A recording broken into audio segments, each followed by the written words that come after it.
Good morning. It's now 9:30, and so I shall resume this inquiry into the appeal made by Burcot Solar Farm Limited against the decision of South Oxfordshire District Council to refuse planning permission for the installation of a ground-mounted solar photovoltaic array co-located battery energy storage system, together with associated infrastructure, security fencing, CCTV, access gates, and on-site biodiversity net gain at Burcot conditions and carried out the site.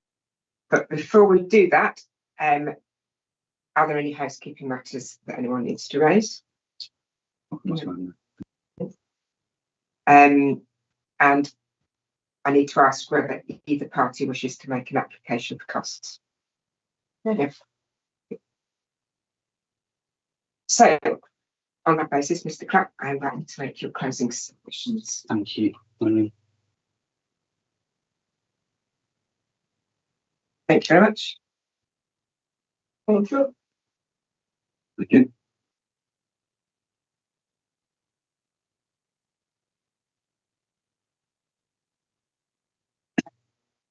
Yes, good morning. The closing submissions on behalf of the council are as follows. The appellants pursued an unattractive and one-dimensional approach to the determination of this appeal. It argues that the mere fact of the present state of UK renewable energy policy represents compelling evidence that this solar farm should be consented.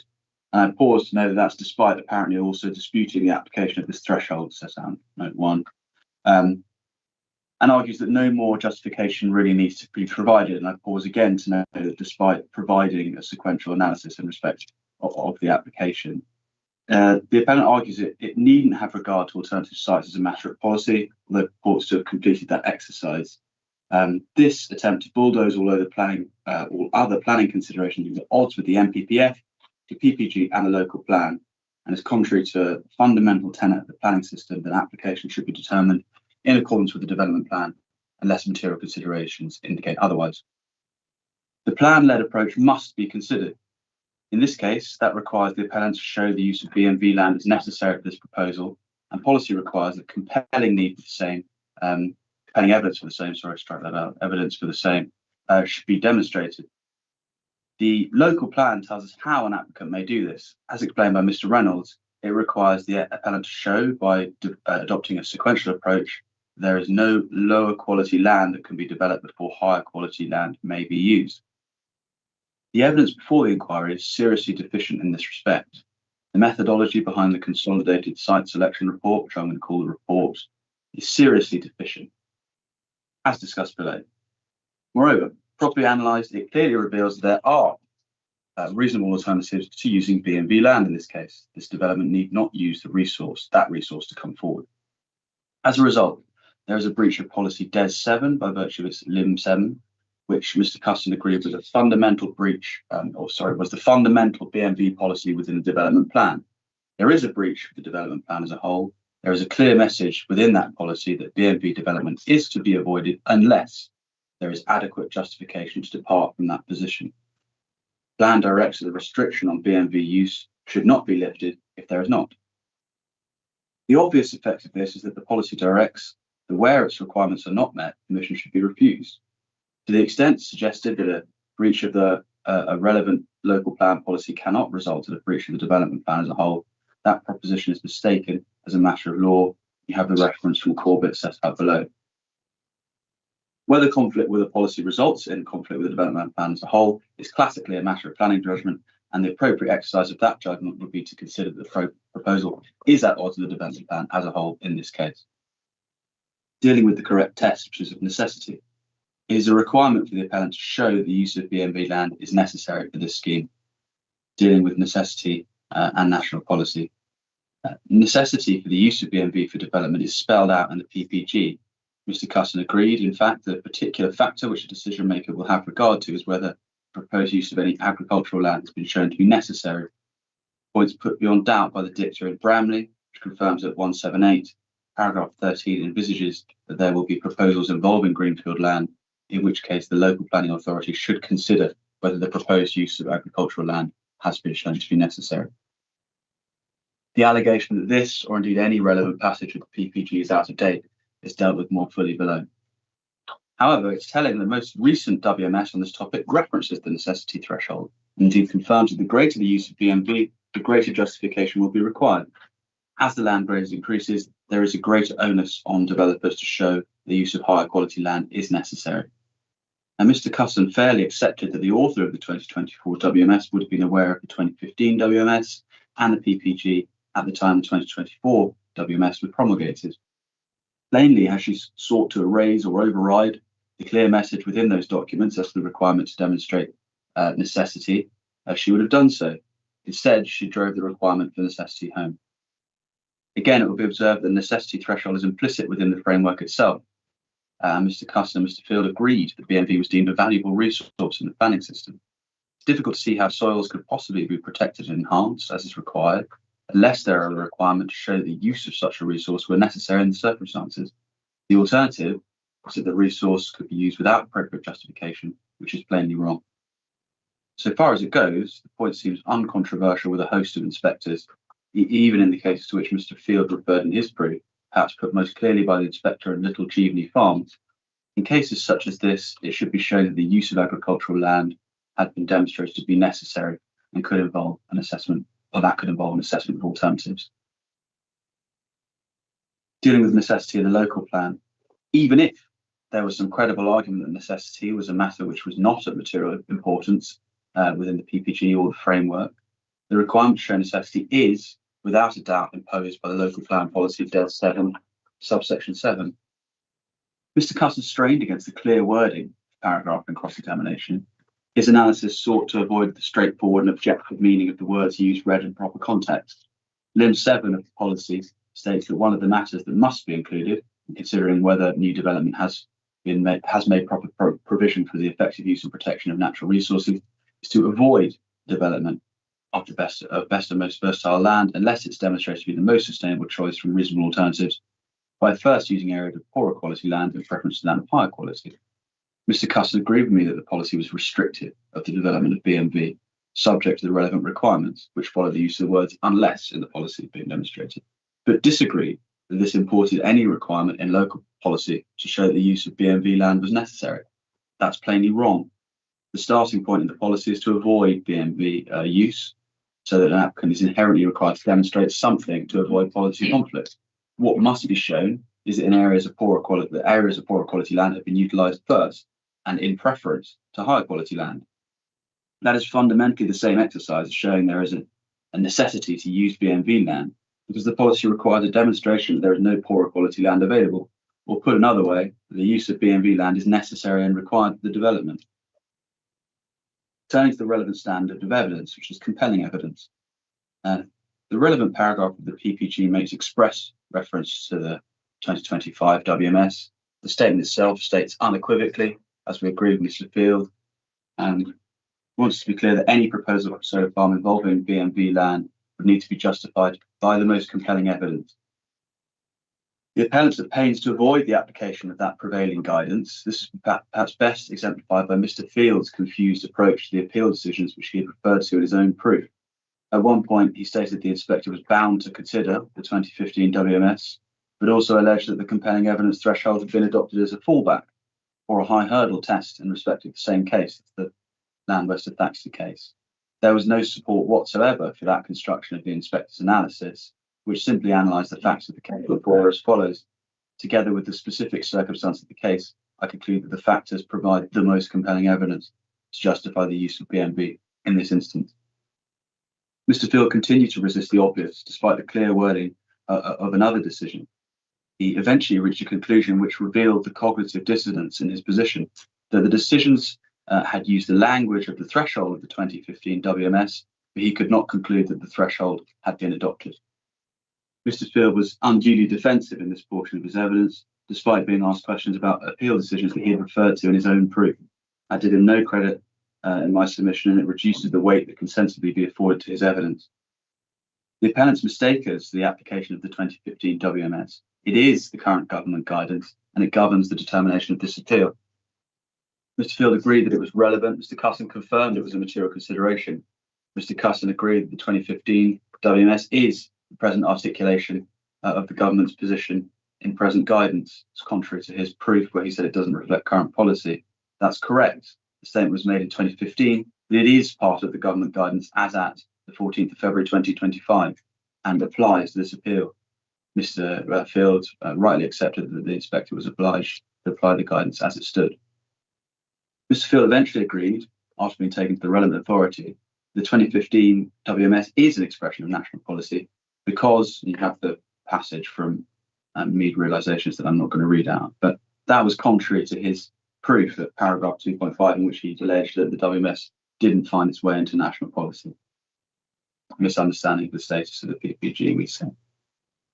Despite successive changes to the framework and indeed changes to other parts of the PPG, the 2015 WMS remains within the PPG. It can be inferred from its endurance, despite the other changes governing planning decision making, that its retention is deliberate. The 2024 WMS could have undermined or watered down the content of the 2015 WMS, but it did not do so. In fact, the Minister demanded that even greater justification for the development of land, the more agriculturally valuable it is. That's entirely in accordance with the 2015 WMS. And it's observed again, the government was clearly considering this issue in 2024 and could have altered the PPG if they wished their policy to change, but they didn't do so. And Mr. Field agreed the Green Action 2030 power plan much relied on to support the incorrect suggestion that the WMS is out of date. In fact, it says nothing about BNV land, the WMS, or the compelling evidence threshold. Insofar as the document expresses any part of the PPG is out of date, it plainly refers to other parts of the guidance. The sentence which states the PPG contained outdated guidance which requires updating and reflecting new policies immediately follows a sentence which highlights the NPPF does not make clear that LPA should consider the benefits associated with renewable energy generation when determining planning application. Plainly, the PPG is criticised as being out of date for failing to refer to such guidance, though Mr. Field agreed himself he didn't know which bits of the guidance were said to be out of date by the power plan.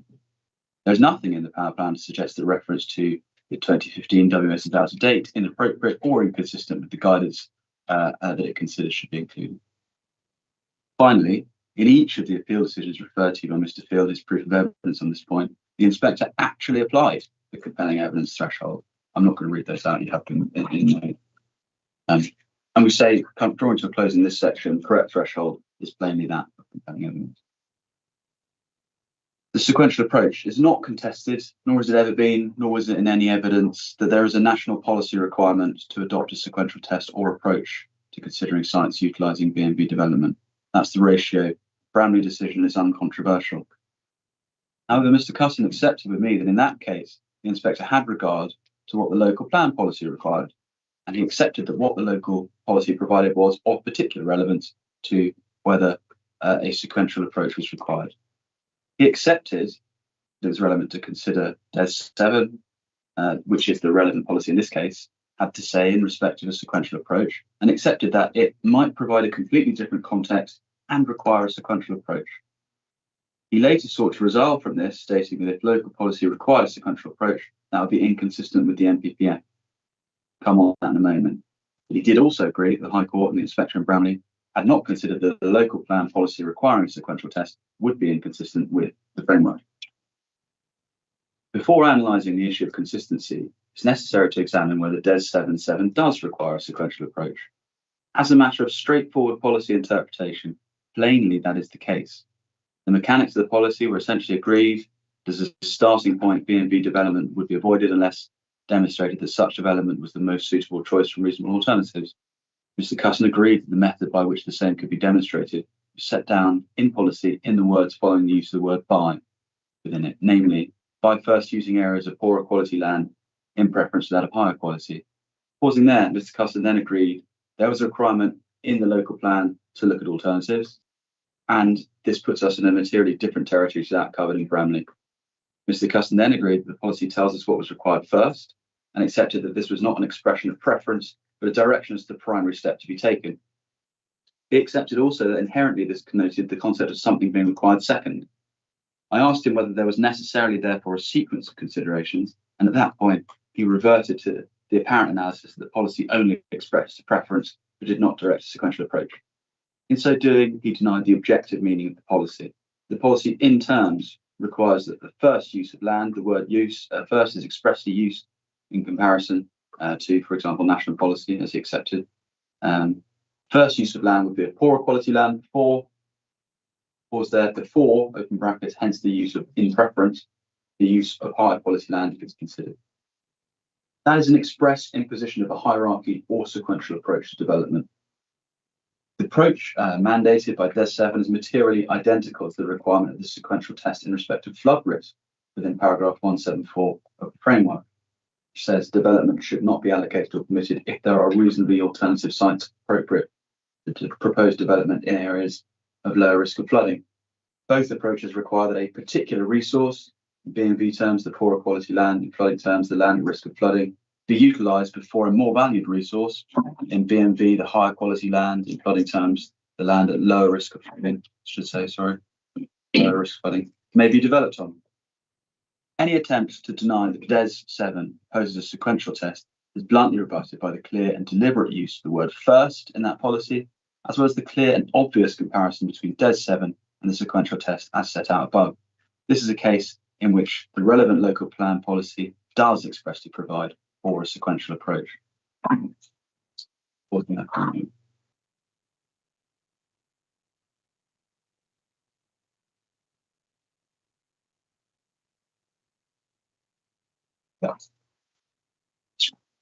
As to the allegation that any sequential approach imported by local policy would be in conflict with the NPPF, it is unclear which paragraph Mr. Cusson thinks would be troubled by such provision. As above, in Bramley, it was the absence of a local plan policy which drove the inspector to conclude there was no requirement for a sequential analysis, and Leven J considered that to be crucial. Neither the inspector nor the judge foresaw this, raising some inconsistency. Plainly, including in a local plan policy, a sequential approach is consistent with the requirement to protect and enhance soils. It's also consistent with recognising the benefits of B&V land and with footnote 65 read with paragraph 188. Any proper analysis of DES 7 also reveals that in order to comply with the policy, it's necessary to consider reasonable alternative sites to understand whether poorer quality land is available. Mr. Cusson suggested the consideration of reasonable alternatives within DES 7 need not involve any site-to-site comparison, and the requirement merely involved attempting to station development within an already chosen site in a manner which used the least amount of B&V within that site. Such an approach would be fundamentally at odds with the wording of the policy, which seeks to avoid the development of B&V land.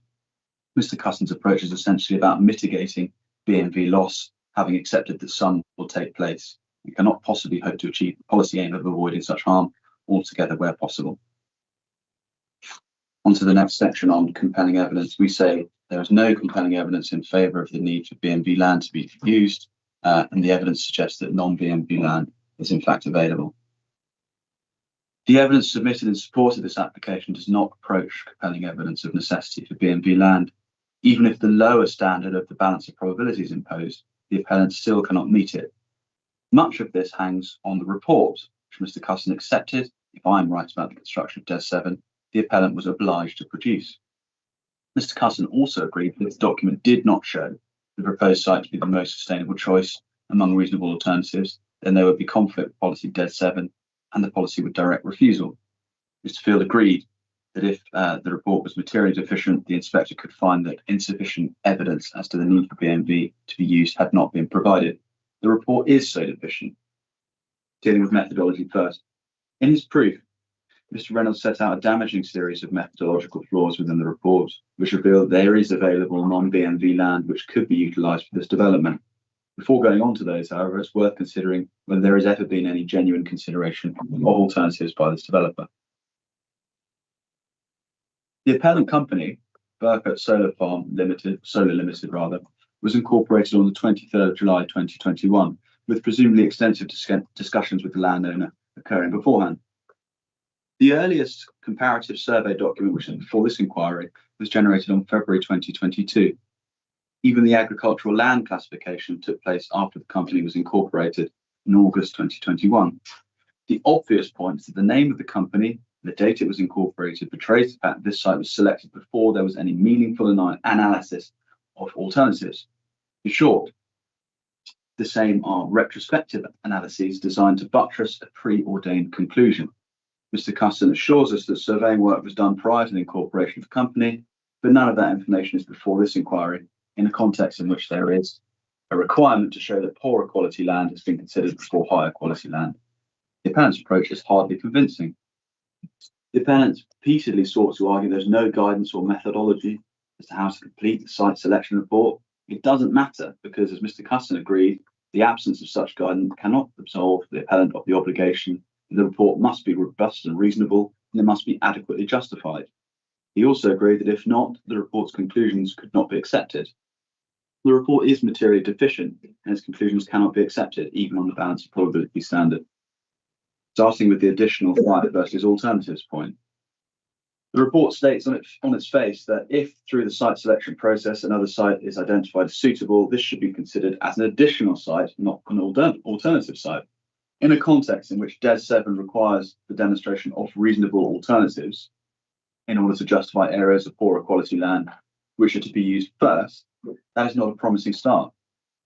Mr. Cusson agreed with me that to the extent policy required reasonable alternatives to be considered, which it does, as I set out above, the report does not do the thing required by DES 7.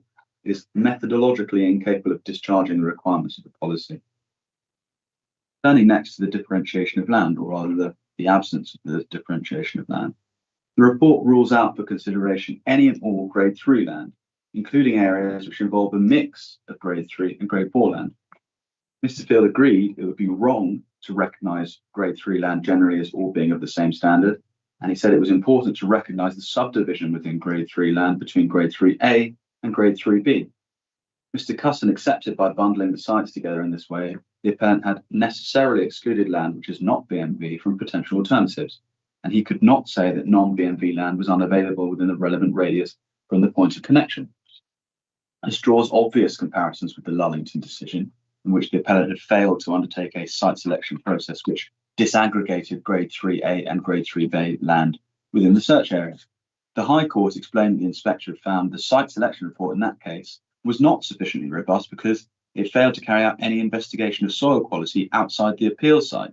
It assumed that all grade 3 land in the search area is likely to have similar BMV, whereas the authoritative ALC shows there is likely to be a range of between 20 to 60% BMV, suggesting the possibility of sites with far less BMV than the appeal site, far less BMV than the appeal site. That tracks with what the inspector found at paragraph 16, where he said it's clear that a robust assessment has not been made of the grading of the land within the remainder of the study area, which is from the data held by a natural and has significant areas of grade 3 agricultural land. And then moving on to the underlined passage, this to my mind adds to the criticism that the evidence has failed to demonstrate there is no land available for this development within the study area of a lesser agricultural quality, contrary to national and local policy. And the inspector then concluded at paragraph 22, but I'm not going to read that bit out, you have it for your notes.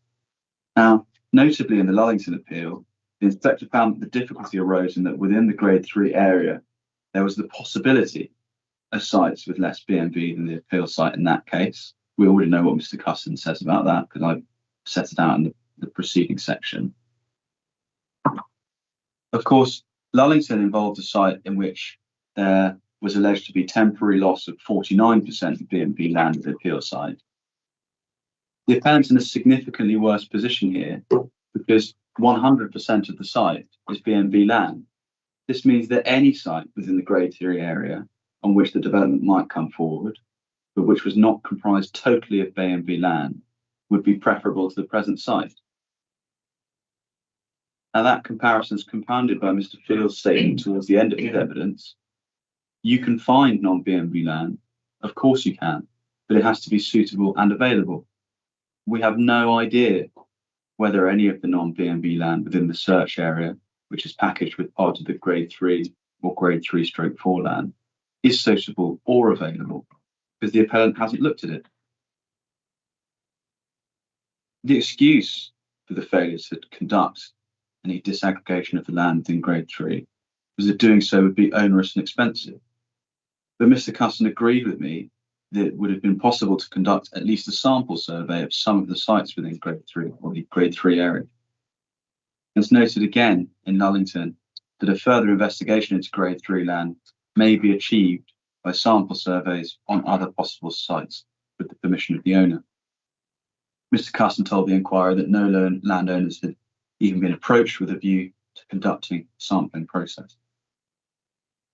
As above, the error in respect of the failure to disaggregate Grade 3 land in the report is the same error that was fatal in the application in Lullington, and further still, the position is materially worse, given 100% of the site is B&B land, and virtually any identified available site comprising some Grade 3B land would utilise less B&B than the site. As Mr. Field agreed, the greater the use of B&B land, the greater justification is required. The use of 100% B&B land has not been appropriately justified, given the approach to Grade 3 land. Now, for completeness, Mr. Field had earlier sought to describe the Lullington appeal as anomalous, although Mr. Cusson agreed this was not so, and he accepted that many inspectors have dismissed solar development because they did not consider the interference with B&B land to be justified in those cases. We went through the case similarities to that effect provided by Mr. Reynolds in his proof at paragraph 5.89, all of which Mr. Cusson agreed to be accurate. Dealing with the point of connection, the council's argument about the point of connection issue is that in a context in which there is a policy requirement to avoid the development of B&B land, one should examine whether there are points of connection which are less encumbered by B&B before choosing which one to adopt. Only by doing so can one say that the prospect of using lower quality land first and in preference to higher quality land has been explored. Mr. Cusson agreed that the consideration of B&B land could be taken into account before determining a point of connection, and that a failure to consider alternative points of connection could mean that B&B land was being proposed for use when it may not be necessary.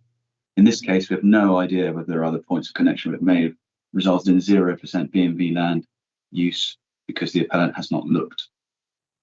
Mr. Field sought to circumvent this difficulty by referring to points of connection in South Oxfordshire only, and apparently seeking to suggest the appellant could only operate very locally.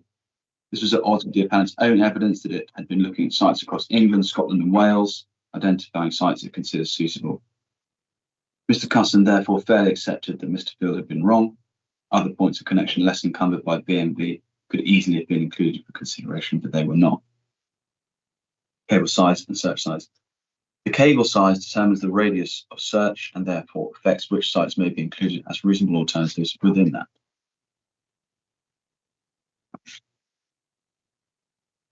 The cable length of 8 kilometres has been adopted, and sites have been excluded on the basis of being within an 8K radius, but beyond the length of 8K of cable. The primary limitation, we're told, on the limitation of cable length and hence search size is the cost that a longer cable generates. Mr. Cusson told the inquiry that longer cable would not be viable, but disclosed no information as to how that viability conclusion had been reached. Mr. Reynolds drew the inquiry's attention to the permission at Milton Common, which is a solar farm of identical size to the proposed development, which connects to the same substation approved at a similar time, which involves 13 kilometres of cable, which as a consequence avoids the use of B&B land on over 96% of the application site. Given the similarities between the two schemes, it's obvious that a longer cable could have been utilised in the present case. If it had, the search radius could have been wider, it may have included more non-B&B land, and the development could have come forward on such land as policy directs. In that context, Mr. Cusson seemed to have little explanation as to why a longer cable, even slightly longer, could not have been pursued. That is particularly material on the facts because the primary justification given for the claimed unavailability of land within Area 6 is that it would be too far from the point of connection. Mr. Cusson agreed that the area was about 1 kilometre short, although he noted the site itself was 500 metres short from the connection. But he said in that context, the cable could be threaded through the landowner's land to cover the distance. And no such consideration compromise appears to have been undertaken in respect of the Area 6 land, which I'll come back to in a moment. No value afforded to B&B land. The report states that B&B is not given a higher status than other designations. In that context, the report plainly fails to afford B&B with any kind of special value or consideration, notwithstanding DES 7 directs that development on such land is to be avoided. That is perhaps unsurprising because despite the report purporting to set out the relevant planning considerations, it makes no mention at all of what the local plan or its policies require. Leaving aside the methodology of the report, has generated some sites which this proposal could be developed without using B&B land. To that end, it is evidence of precisely the opposite of what it hopes to substantiate. This is essentially because the appellant has failed to provide a convincing justification for dismissing some of the ground floor sites it generates within the relevant search area. It lends weight to the view that really the report process, and indeed those which preceded it, is a rearguard action to defend the selection of a site which occurred years before, which is what's happened as we set out earlier. Dealing with the outcome of the report, Area 10. The report identifies two parcels of land within Area 10, which are comprised of non-B&V land. It provides some justification as to why the land to the south should not be considered available, but Mr. Cusson agreed there was no analysis at all about the parcel to the north. Despite responding to Mr. Reynolds in rebuttal regarding areas 5 and 7, Mr. Cusson also omitted to mention the matter in his rebuttal. It is with respect to glaring omission, which could not be papered over by belated reference to the constraints map, which does not begin to adequately explain why the site is unavailable. Area 8. This is a site which had previously been found to be unsuitable in the preceding reports. It is now coming forward for a solar farm which is being promoted by the same agent as the appellant. When it was raised that this isn't particularly impressive, it's not a particularly good look for the appellant, Mr. Cusson simply replied that the site was formerly not available for a solar proposal and subsequently became available. In reality, this totally undermines any suggestion that this process has been aimed at generating alternatives or considered rather the possibility of using lower quality land. Where other sites are identified, the report says they're not alternatives, they're additional sites, which is contrary to the aim of policy DES 7, as discussed. Area 5. Mr. Cusson accepted the predominant criticism of this area within the report was that there was insufficient land of the appropriate size to accommodate solar development. Mr. Reynolds then found a parcel of land within Area 5, which was greater than the area required for the solar development. Mr. Cusson responded in rebuttal by raising constraints about topography, which had not previously been mentioned in his proof. The topographical constraints, not particularised by Mr. Cusson, relate to a relatively small part of the site to the north. He did not explain why they would make solar development inappropriate. It's noted that an earlier site selection report confirmed small areas of adverse topography can be dealt with. Mr. Reynolds explained in chief that the vast majority of the site had a modest slope of 1 degree and is south facing. Area 6, this is the site the appellant says is beyond the 8K limit as discussed above. The same is also a constraint for the current site, and in that case it appears to be an obstacle which the appellant can overcome. No such efforts have been made in respect of Area 6. Area 7. Mr. Cusson's primary criticism of this parcel was that land was that it's subdivided, it's within a flood zone, had some listed buildings. Mr. Reynolds identified a parcel of land of 92 hectares within it, which seemed relatively likely that the proposed development could be accommodated within. Again, Mr. Cusson raised topographical concerns for the first time within his rebuttal. The site is nearly twice the size of the present site, that's the Area 7 site, nearly twice the size of the proposed site. There does not appear to be any analysis as to whether part of it could accommodate the proposed development. Indeed, in chief, Mr. Reynolds explained that having visited the site and having looked at the topography further, he noted that over half of the site's eastern extent was relatively flat and appeared suitable. Area 9. This area was discounted in part because there are areas of woodland which made it unsuitable for the proposed development. Mr. Reynolds identified a parcel of land of 227 hectares within Area 9, which Mr. Cusson accepted did not include areas of woodland. Heritage concerns were also raised in the report, although it contained no analysis of what potential, if any, contribution the area made to the significance of any heritage asset. Given the massive area identified by Mr. Cusson, it's submitted that there is ample scope for the proposed development in a manner consistent with the identified heritage issues. There were no topographical issues in this case to fall back on. Mr. Cusson occasionally identified public rights of way as an additional constraint which made some of the above sites unsuitable. He accepted, however, that public rights of way did not themselves prevent solar farm from coming forward. That was a reasonable concession given Mr. Reynolds' identification of the permitted solar farm at the land west of Cowley Way, which is crossed by public rights of way. In fact, that site was in the setting of a number of heritage assets, as is the appeal site. and it also had topographical issues, which again did not prevent the solar farm from coming forward there. The point is that the issues which have been presented by Mr. Cusson as knockout blows, and by that I'm referring to heritage, topography and public rights of way, in respect of the areas set out above, are simply not effective justification for his short conclusion that those sites were unsuitable. Taken together, it's clear that the report has generated a number of sites comprised of non-BMV land where this development could come forward. They're reasonable alternatives. The appellant does not seek to use areas of poorer quality land in preference to that of higher quality. The approach is contrary to policy DES 7. Other purported justifications referred to by the appellant either deserve significantly less weight at this minute forward to them, or none at all. Dealing with the issue of loss, the appellant argues that the BMV resources at the site are not being lost at all. Mr. Cusson conceded, however, that there were parcels of the site which would be developed and would not do BMV for the duration of development. He also accepted, however, that the remainder of the BMV's land would not be used in the manner it presently is. The truth is that there'll be a dramatic change of use at the site, and ultimately the loss, at least for the duration of the development of arable farming there. Ultimately, the question of whether the development results in a loss of BMV is a matter for the inspector, but other inspectors have accurately noted that 40 years represents a long-term generational change and have considered interference with BMV at solar farms for 40 years as temporary long-term loss. Soil health. A repeated purported justification has been that there are benefits of converting the arable land to pasture for a period. Mr. Field accepted, however, that the analysis on which he relied as to the benefits of leaving land fallow or returning it to pasture did not consider the effects of a solar farm operating in conjunction with that process, with the solar farm being there. He agreed the analysis had missed out a bit of the picture, and the actual effect of a solar farm operating at the site laid to pasture were not yet known.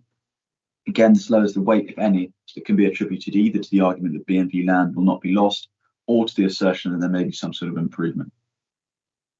On sheep grazing, Mr. Field agreed this is not secured as part of the proposal. It's in any event difficult to see how this might be enforced.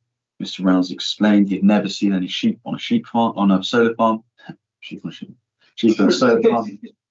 The documentation Mr. Field sought to rely on to confirm that sheep were so used did not achieve that purpose, and that it referred to land used for solar panels and also grazed or used for agricultural production, and so offered no insight as to how much land, if any, was actually grazed. Contribution to arable yield. The suggestion that the site itself comprises a very small amount of the UK's total cereal yield goes nowhere.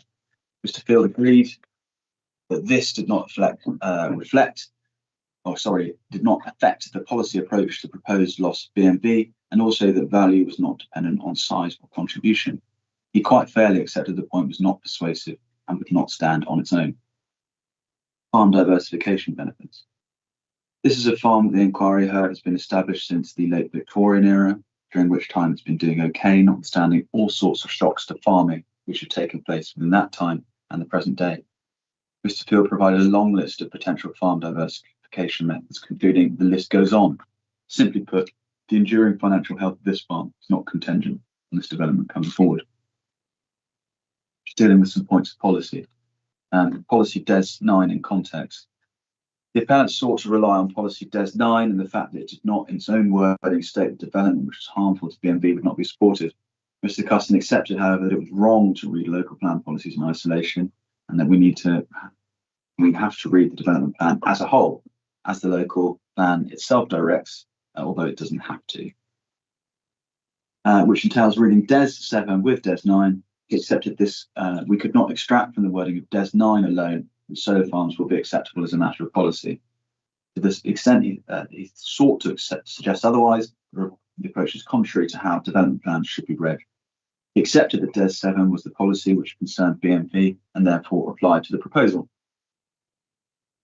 There is therefore a requirement to read DES 9 with DES 7. DES 7 is restricted of development on BMV land. As above, the circumstances in which such development may be supported by the development plan are clearly set out within Lim 7 of that policy.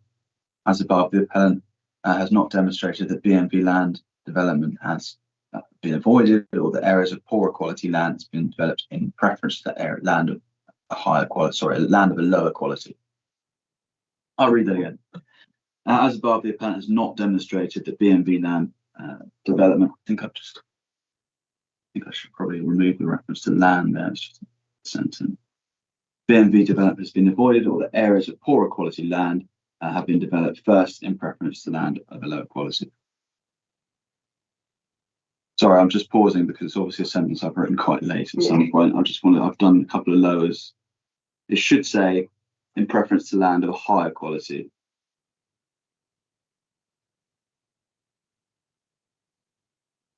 should say, instead of has on the line above, I should say have. Yeah, that's right. As above, the appellant has not demonstrated that B&B development has been avoided, or that areas of poorer quality land have been developed first in preference to land of a higher quality. There is therefore conflict with that policy and conflict with the plan as a whole, given it is the sole and clear policy as to the limited circumstances in which the plan will license development B&B land.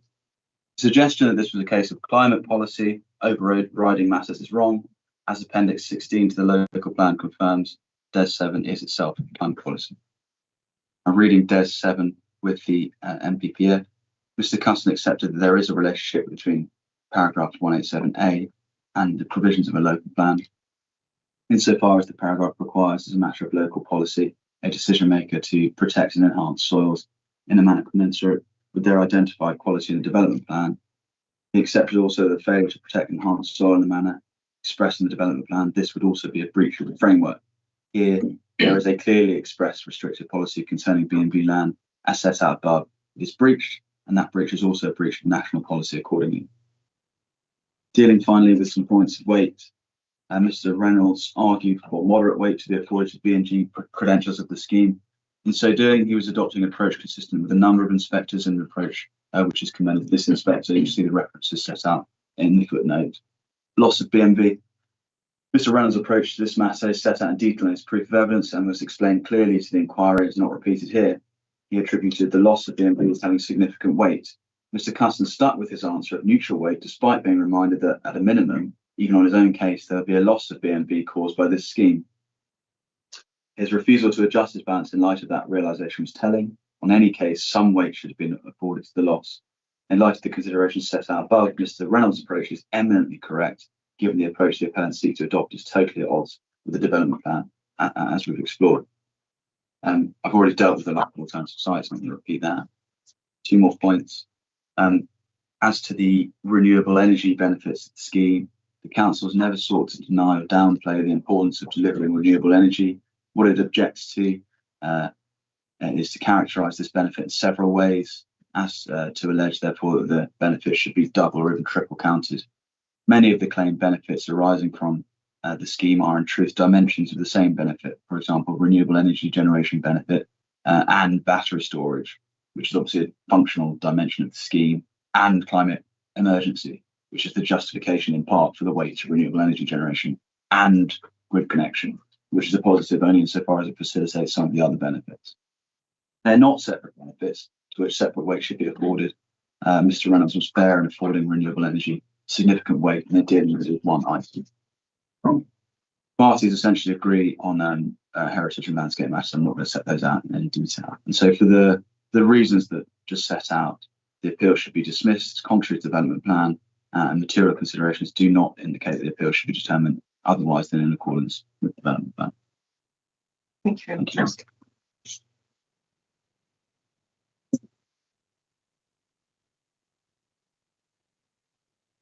Can we have just a few minutes break to get printed? Yes, I was just going to ask if you have a reply chance as well, so that you don't have to write it down. Yes. Just speak a few minutes. Yes, that's fine. Right.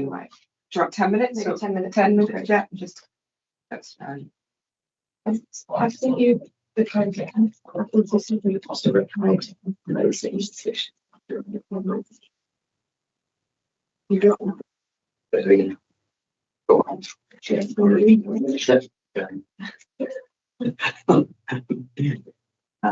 On I just need it now. fine.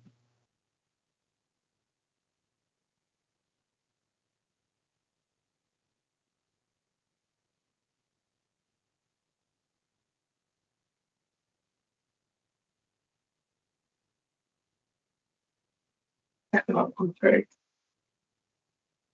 Thank you. Thank you.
So let's wait till you.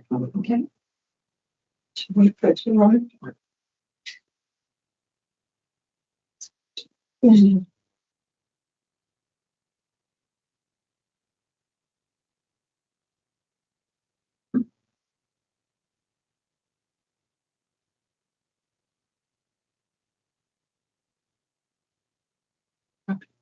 I was editing as you were making corrections, and I'll put the edited version on the website. Right. There weren't many. There weren't many to be fair. To be fair. No, Is it? just annoys me. They have, has, all that stuff. Yeah. It's just, Stream of consciousness.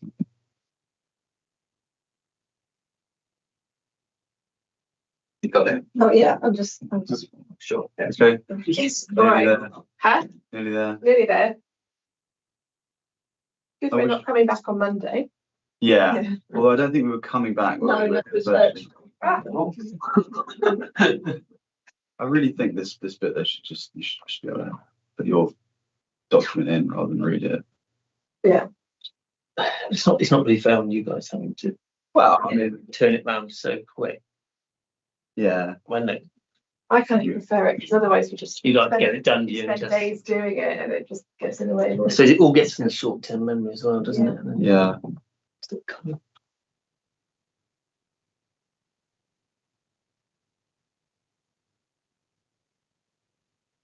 Sorry, I've not had it yet. No, you're right. It says sent, which is Okay. so it's somewhere between us. Yeah. In the middle here. Yes, it's not. They're not particularly big files.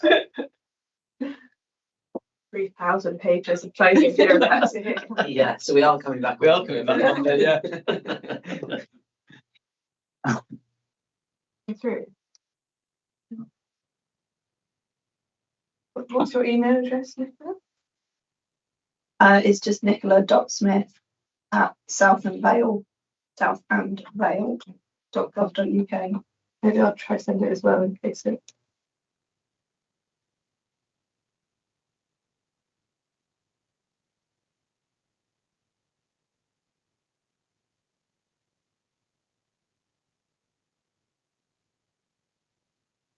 We still haven't managed to communicate it to the council. Not quite made it across the desk Slowly. yet. Winding its way through the ether somehow.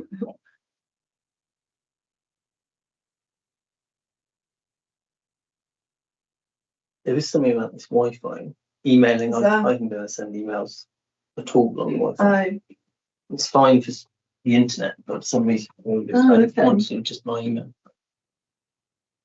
I'm on the staff one that connects automatically, so I don't really know why this.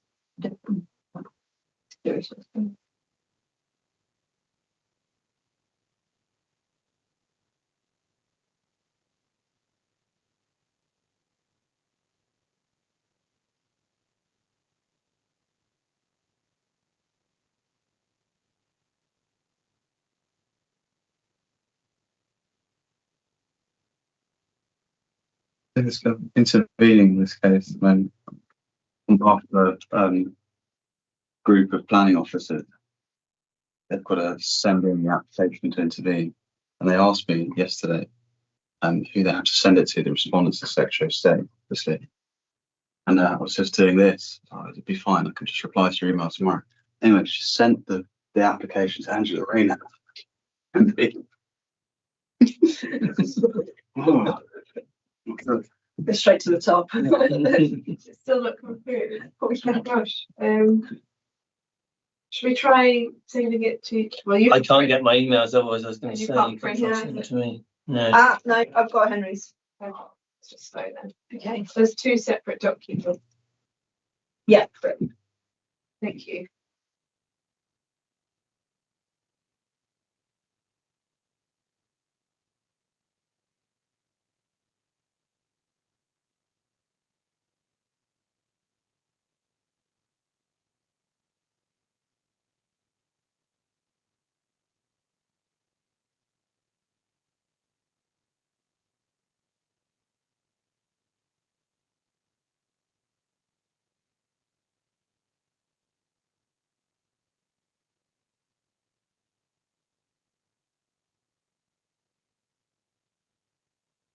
Okay, should I cut those charge?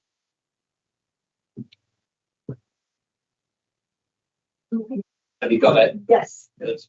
Thanks.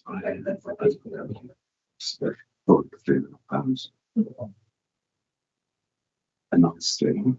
Yeah. Could be 4.5. Yeah.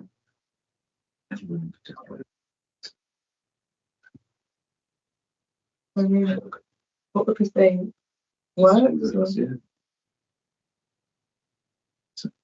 That's renewable approachable. Stronger. Right. So now let's go back. It's just going on and on for year after year.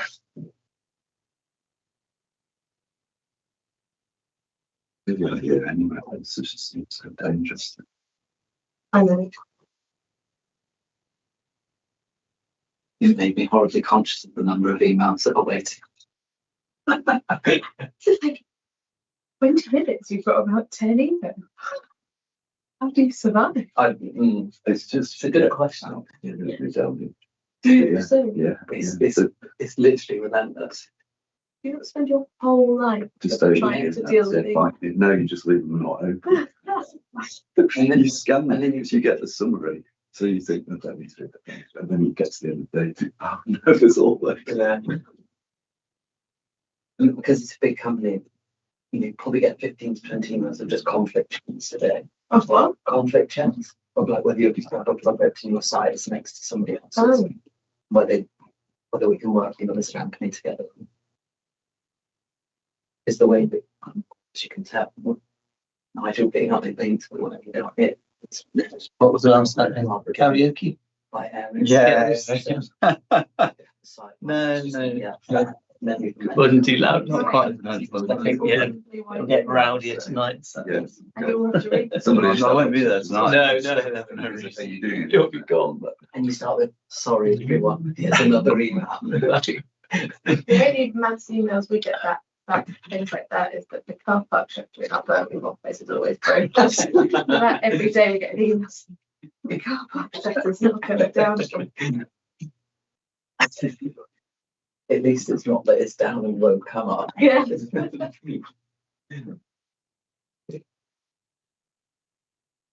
Get emails from this podcast. Yeah. Something that just the incessant emails come. Oh yeah. And then it emails you to tell you've got you're interested in it. Yeah, like this. You've had an email from marketing at salisburyjoinery.com. Thanks. Because what often happens if your name's down as an agent on that application, and then people want to provide the kitchens for the new flats, Really? they email you saying, "New person contact with the developer." No. Or sometimes, yes, of course, I just brought it on, but yeah, and then you get your project email.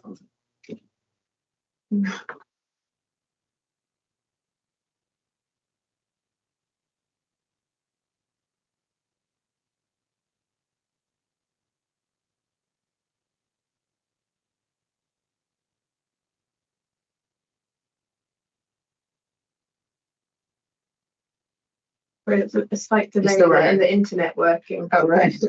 Yeah. Yeah, it's not great, is it? And I think it's just Hot off the press, literally. Yeah.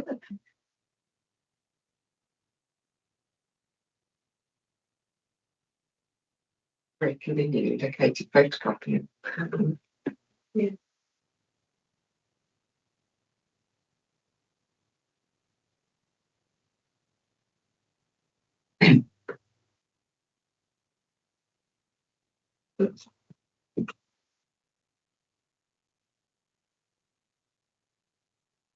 so much.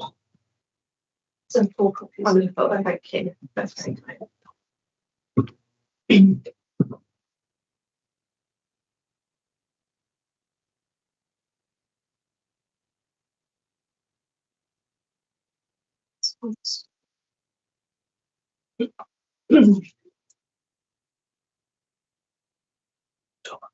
Awesome. We Thank have you. a stage books. I'm sorry, Thank you. stage for that. Right, yes. This is the reply to their Right. things. I'm not necessarily going to read that out, but and it just refers to some specific paragraphs. Right, yeah. And this is the Thank you.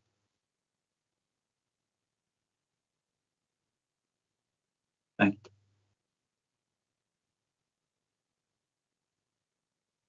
Sure, we have a copy. That's all right. Great, really. Yeah, That's thank cool. you. Cheers, thanks. There we go. Thank you.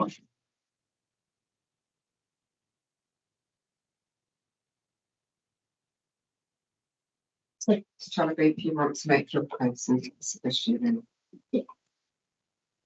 There is no dispute with South Oxfordshire District Council that there's a climate emergency and that there are catastrophic human and environmental consequences from failing to act, from devastating floods and wildfires to extinction of species and disruption of food supplies. Deployment of solar and battery storage are both critical to tackling that emergency and delivering net zero. However, the level that needs to be delivered, combined with the barriers to delivery, including lack of grid connections in the consenting process, presents a colossal challenge. Meeting that challenge will require bold action, something quite different to what's gone before. Indeed, it's agreed that a once-in-a-generation shift in approach and the pace of delivery is required. The new government has explained that there is a particular urgency to accelerate the planning process for energy infrastructure, since we do not have long for projects to begin construction if they're to be operational with the Clean Power 2030 target, just 5 years from now, and a key milestone on the route to 2050. The council initially refused this proposal for 3 reasons. However, 2 of these were resolved in advance of the inquiry. The only reason left relates to the temporary use of BNB agricultural land. At the close of the inquiry, it's clear that the council's continued opposition is entirely without merit. In light of the powerful positive policy context set against the very limited harms arising, the proposal complies with the development plan and the benefits very clearly outweigh the harms. While very special circumstances are not required, they would have been easily demonstrated. So starting with reason for refusal 1, Greenbelt. In December, the new government with its pro-growth agenda published an update to the NPPF that relaxed the policy test for development in less sensitive areas of the Greenbelt termed grey belt. The definition of the grey belt is set out in the NPPF glossary. It's common ground that the appeal site does not contribute strongly to purposes A, B or D. Mr. Cook explained that the appeal site does not lie adjacent to any large built-up areas, lies well away from any towns, and does not contribute to the setting of any historic towns. It's common ground that none of the designations identified within footnote 7 would provide a strong reason for refusing or restricting the development. Accordingly, the parties concur the appeal site is grey belt. It's also common ground that applying 155 of the NPPF, this development should not be regarded as inappropriate. All of 155 A, B and C are met. Mr. Cussen's written proof provides a detailed explanation with respect to each point. As he summarised, and in terms of A, the appeal site comprises just 0.3% of the South Oxfordshire Greenbelt and an even smaller proportion of the total Oxford Greenbelt area, which comprises 66,000 hectares. In that context, and having regard to Mr. Cook's conclusions on purposes, the appeal scheme would not reach 155A. As to 155B, there's a clear and established need for renewable energy development. And in terms of C, having regard to 110 and 115 of the NPPF and considering the nature of the development, the appeal scheme would not generate significant movements and would be acceptable in transport terms. As such, no harm arises to the Greenbelt. If, contrary to the agreed position of the parties, the appeal scheme were to be considered inappropriate, then the level of impact on the Greenbelt would have to be considered. Mr. Cook's proof explains that the impact would be at the low end. It's common ground that 4 of 5 purposes would not be affected. The only conflict would be with purpose C, safeguarding the countryside from encroachment. Mr. Cook finds that encroachment would be solely limited to the site itself, which would still be perceived as countryside, albeit accommodating a solar farm in fields. He explained that compared to other types of development, solar sits lightly in the field structure, with the surrounding framework of hedges remaining. As to openness, again in a hypothetical scenario, contrary to the agreed common ground that the scheme is not inappropriate, Mr. Cook's evidence would identify a local moderate adverse effect, noting the appeal scheme would have a modest mass and footprint, being low-lying, permeable, with a very limited physical impact on the ground itself, and a significant proportion of the site area remaining free from built development. The appeal site benefits from a high degree of visual containment due to topography and vegetation. There would be little visibility or change to the perceived sense of openness within the wider Greenbelt. The scheme would be temporary and reversible, and activity generated would be limited. Following construction, there'd only be infrequent low-intensity maintenance visits. Finally, on Greenbelt, while DSC are not required, they are nonetheless demonstrated, weighing all the benefits and harms by the analysis set out below. The Council's second reason for refusal, as drafted and articulated at the inquiry, effectively amounts to an allegation of a technical policy harm. The Council does not seriously allege that the use of BMB here would result in real-world environmental harm, such as to the soil or to food insecurity. Mr. Reynolds confirmed in cross-examination that, as per what is set out in his proof, there's only one significant negative weight in his balance in this regard, i.e. the harm to BMB is the very same harm as the conflict with DES 7. However, the policy simply does not say what Mr. Reynolds wants it to. Starting with national policy, the document that must attract the most weight is the NPPF. It is the most recent policy, it has been consulted on, and it was issued under the current government. What the NPPF provides at 187B is simply that planning decisions should recognise the economic and other benefits of BMB land. They have been recognised here. It's agreed that NPPF does not prevent the use of BMB land, does not prescribe a weight or harm that should be given to the use of BMB for purposes other than food production, or set out a policy test for the use of BMB to be demonstrated as acceptable. 188 is clearly a plan-making policy that describes a process for allocating sites at a strategic level. It is not a development management policy, nor does it explain how DM policies should be drafted. Mr. Reynolds agreed that 188 refers specifically to plan making, and that the local plan here has not allocated any sites for solar. Even were footnote 65 to be relevant, as was made clear by the court in Bramley, the words used there do not import any kind of sequential test or requirement to consider alternatives. The same footnote in the December 2023 version of the NPPF also referred to food production. The new government deleted that reference.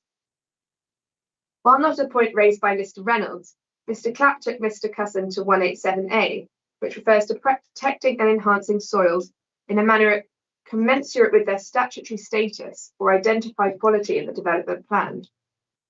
Straightforwardly, 187A is not about BMB, which is an agricultural land rather than soil classification and is defined in the NPPF itself, but about those specific soils, such as peatland, for example, with a statutory status or identified quality in the plan.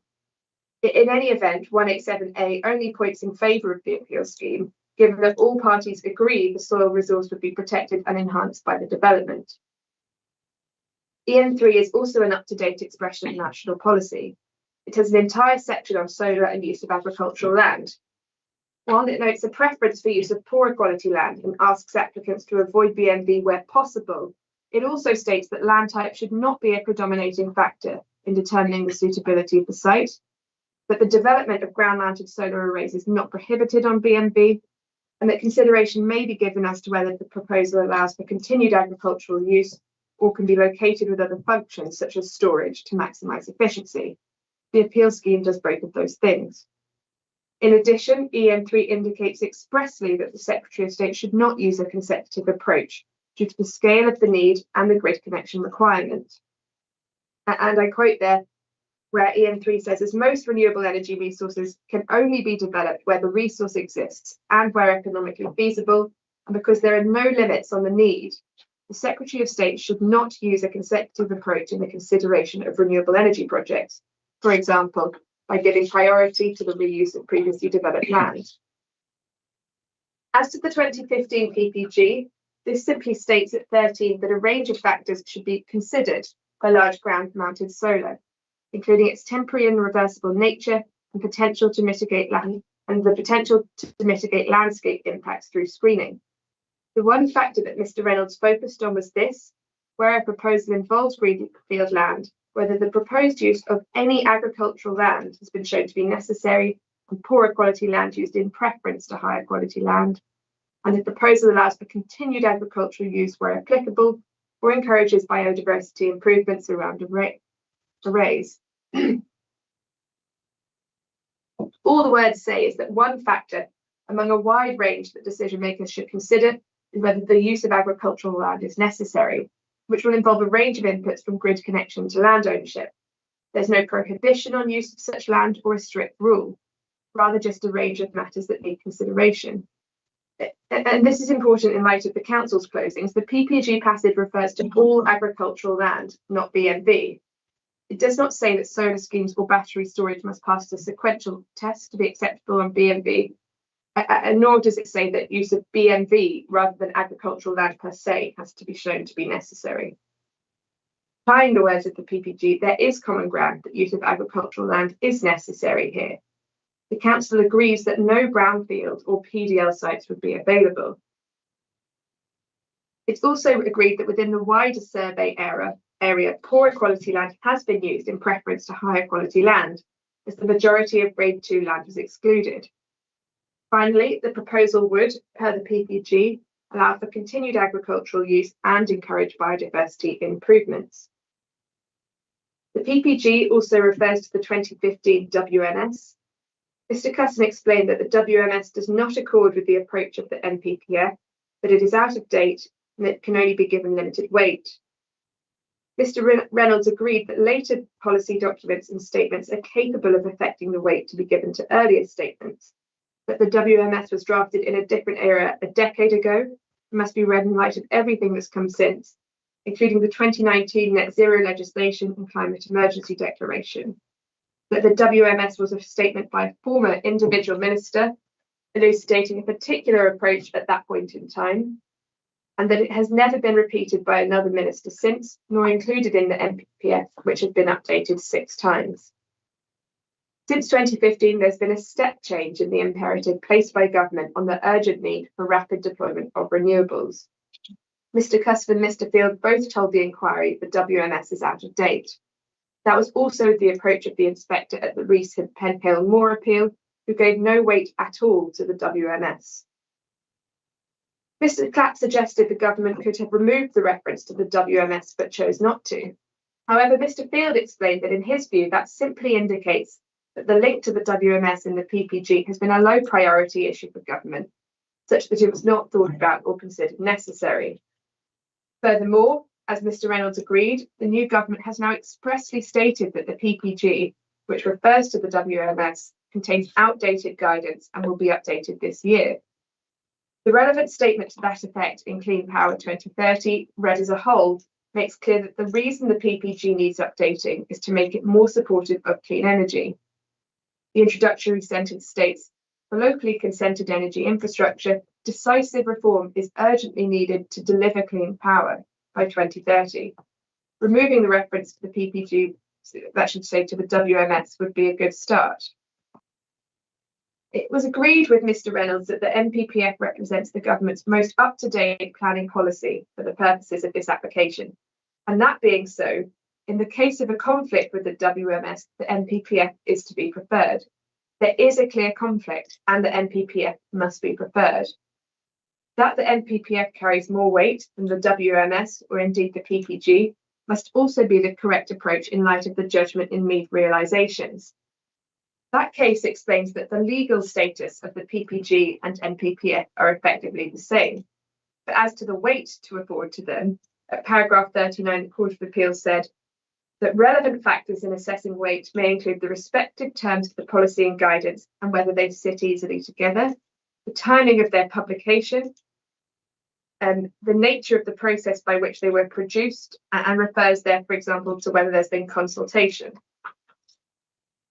Here, the WMS and NPPF do not sit easily together. The NPPF was published after the WMS, and the NPPF was consulted on before being issued, in contrast to those other documents. The May 2024 WMS, issued towards the end of the previous administration, can be addressed shortly. As Mr. Field pointed out, it did not repeat the words compelling evidence, although it could have done so. It noted the importance of food security, but also states that the government is racing ahead with the deployment of renewable energy to tackle the energy security crisis, noting that solar is a key part of the government's strategy for energy security, net zero and clean growth.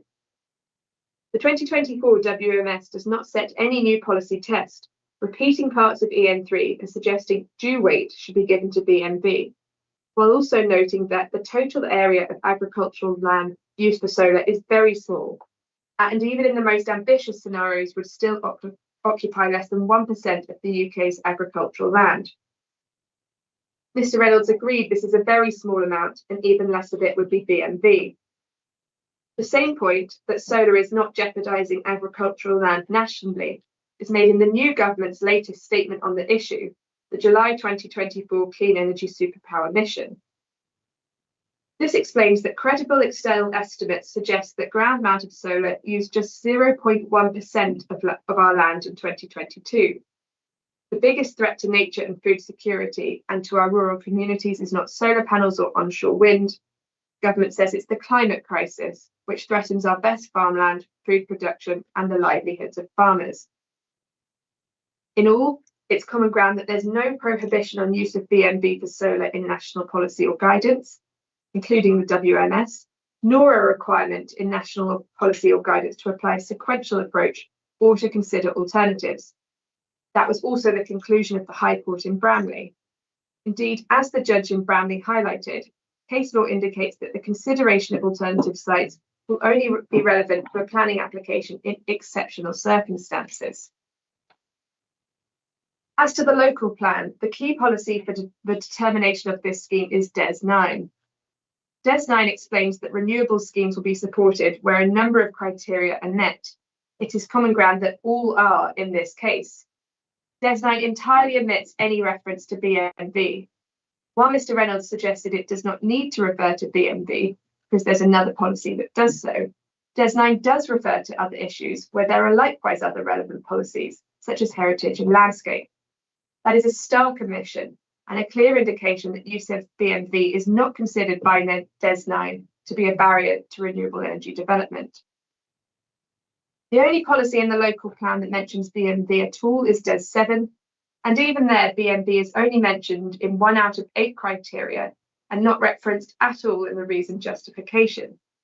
It is one aspect of a wide-ranging policy that is clearly, as both Mr. Cusson and Mr. Field noted, primarily targeted at built development, in particular housing.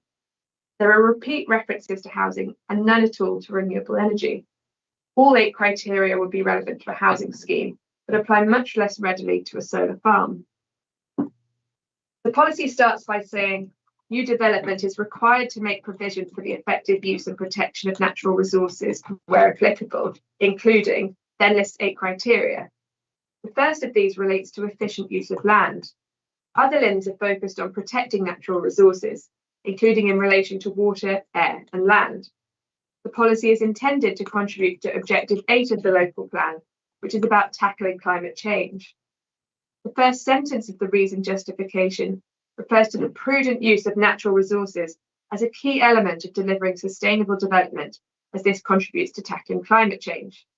Even Indent 7 of DES 7 uses the word sustainable. The appeal scheme clearly meets with the policy read as a whole, It would tackle climate change by providing a significant quantum of clean energy. Mr. Reynolds accepted that as tackling climate change is a key aim of the policy, this is a good indication that the policy is not intended to block renewable energy schemes that directly tackle climate change. As Mr. Cusson explains, the scheme proposes an efficient design using bifacial panels to minimise land take, co-locating solar with battery storage, and allowing for dual agricultural solar operations to take place during its lifetime. Temporary conversion of arable to pasture would have carbon sequestration benefits. That is very different from developing BMB for built permanent development like housing and warehouses, where clearly the loss of greenfield land would be a negative for climate change. And finally, the introductory wording of the policy refers to protecting the natural resource. The appeal scheme would protect the BMB in this instance because it would cause minimal disturbance to the land and is fully reversible. One of the ways that DES 7 seeks for development to make provision for the effective use and protection of natural resources is by avoiding the development of the best and most versatile agricultural land unless it's demonstrated to be the most sustainable choice from reasonable alternatives, by first using areas of poorer quality land in preference to that of the higher quality. Mr. Cusson explained that in the present case, the development of the appeal site is the most sustainable choice from reasonable alternative options. The policy does not say alternative sites. As there's no requirement to look at alternative sites, the policy context is not different to the Brownlee case. Mr. Cusson explained that the alternative choices here are to not develop the site and not use the grid connection at all, where starting again on another site would require a new grid connection, which currently involves a 10-year wait, to develop the largest site available, which comprises 93 hectares, including more Grade 2 land, or to take the approach that the appeal scheme has, which is to develop the scheme but avoiding the higher quality land within the wider area available.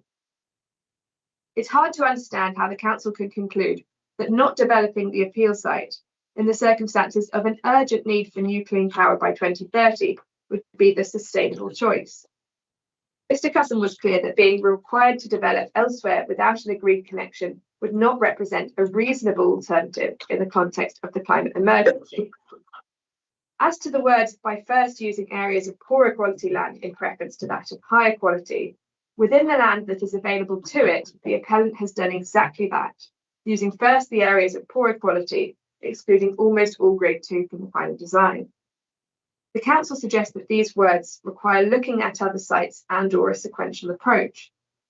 Yet the wording of first using areas of poorer quality land in preference to that of higher quality land is very similar to that of the PPG, which the High Court in Brownlee said did not import any kind of sequential approach or requirement to consider alternatives.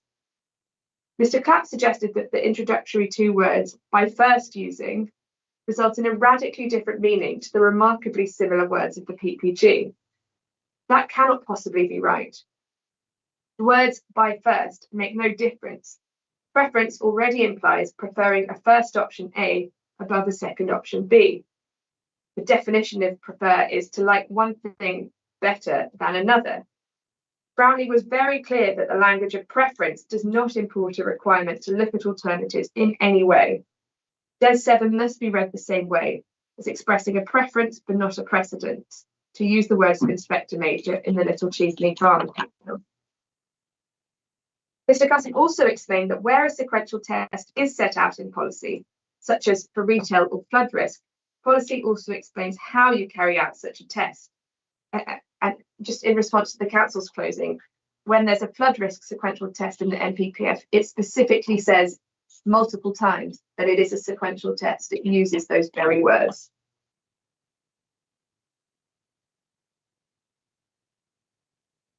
Were DES 7 really suggesting a search for alternatives?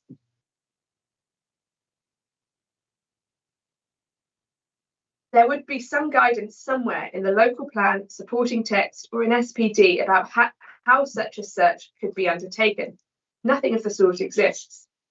Mr. Reynolds accepted that where policy requires a sequential test, like for flood zones or town centre development, it does so clearly and sets out a methodology for a step-by-step assessment of all alternative options.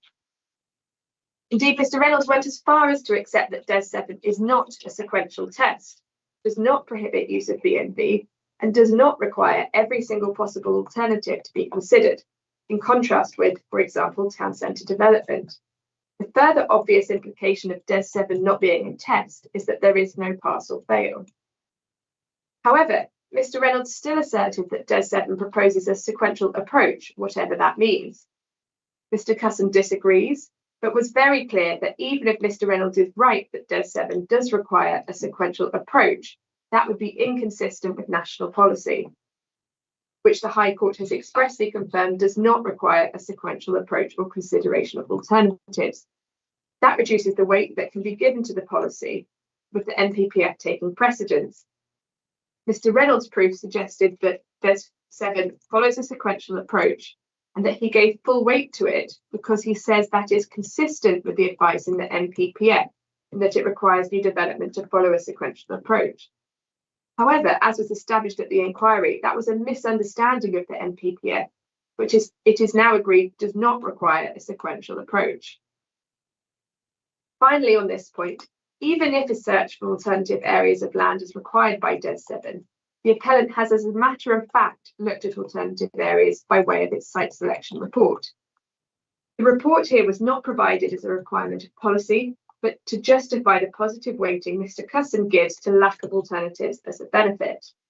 Nonetheless, it has been done as a matter of fact. Mr. Reynolds accepted that while there is no local or national policy requirement to carry out a sequential test, in principle, the lack of sequentially preferable sites can be a benefit in the planning balance. Mr. Reynolds further agreed that there is no prescribed way to carry out an alternatives assessment, that without any specified methodology, such an assessment engages planning judgment at every stage, and that any assessment of alternative sites should be proportionate and pragmatic. While the SSR explains that any other suitable site would be additional, not alternative, in line with the guidance at 2.3.9 of EN3 outlined above, Mr. Cusson explains that the approach it takes, which is to identify potential alternative areas and consider their suitability, would be similar whether the intention of the report was to find additional or alternative options. Indeed, it is clearly the case that the SSR does in fact consider alternatives. The reason that other areas are considered to be additional rather than alternative options is that it's agreed there is a need to act now to tackle the climate crisis. This is not something that can be put off. None of the alternative areas could deploy the grid connection that the appeal site benefits from. The grid connection is tied to the site and cannot be transferred. Indeed, there is no competing site that also has a grid offer. As such, were the appeal scheme not to go ahead, that grid connection opportunity would be wasted. Other sites coming forward looking for a grid connection today in South Oxfordshire face a 10-year wait, and nationally there are serious delays for projects currently seeking new connections. Any other scheme would thus not be contributing to meeting the immediate need for clean power by 2030. Mr. Reynolds accepted that when thinking about reasonable alternatives, part of the consideration must be whether those purported alternatives can come forward at a similar point in time. In that context, it's entirely appropriate to base an assessment of alternatives around an agreed point of connection. EN3 is clear that the capacity of the local grid network to accept the likely output from a solar farm is critical to the technical and commercial feasibility of a proposal, and that to maximise existing grid infrastructure, minimise disruption to the community or biodiversity, and reduce overall costs, applicants may choose a site based on nearby available grid export capacity. Mr. Cusson told the inquiry that grid capacity is key and should be taken up where it exists. Mr. Reynolds accepted that in light of the urgency of net zero and the challenges facing the grid, it is important for capacity to be taken up where it is found. He also conceded that a reasonable approach to considering potential other sites is to focus on where connection capacity has been offered. Doing a site selection exercise across the whole of England was acknowledged to be unrealistic and disproportionate. Another criticism Mr. Reynolds made of the SSR is that the radius, an 8-kilometre search area, was insufficient. Here, the scheme connects to the Cowley substation, which is within 5 kilometres of the site, albeit that the cable route is 8 kilometres. It was agreed that the longer the cable route, the more likely the project is to encounter physical barriers, like rivers and rail crossings and title and ownership risks, which can significantly impact costs. It's explained in the SSR that the development's feasibility work ascertained an approximately 8-kilometre cable run was the furthest viable.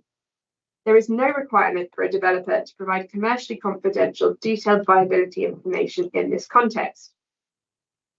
Mr. Cusson told the inquiry it is not really a reasonable expectation to do that.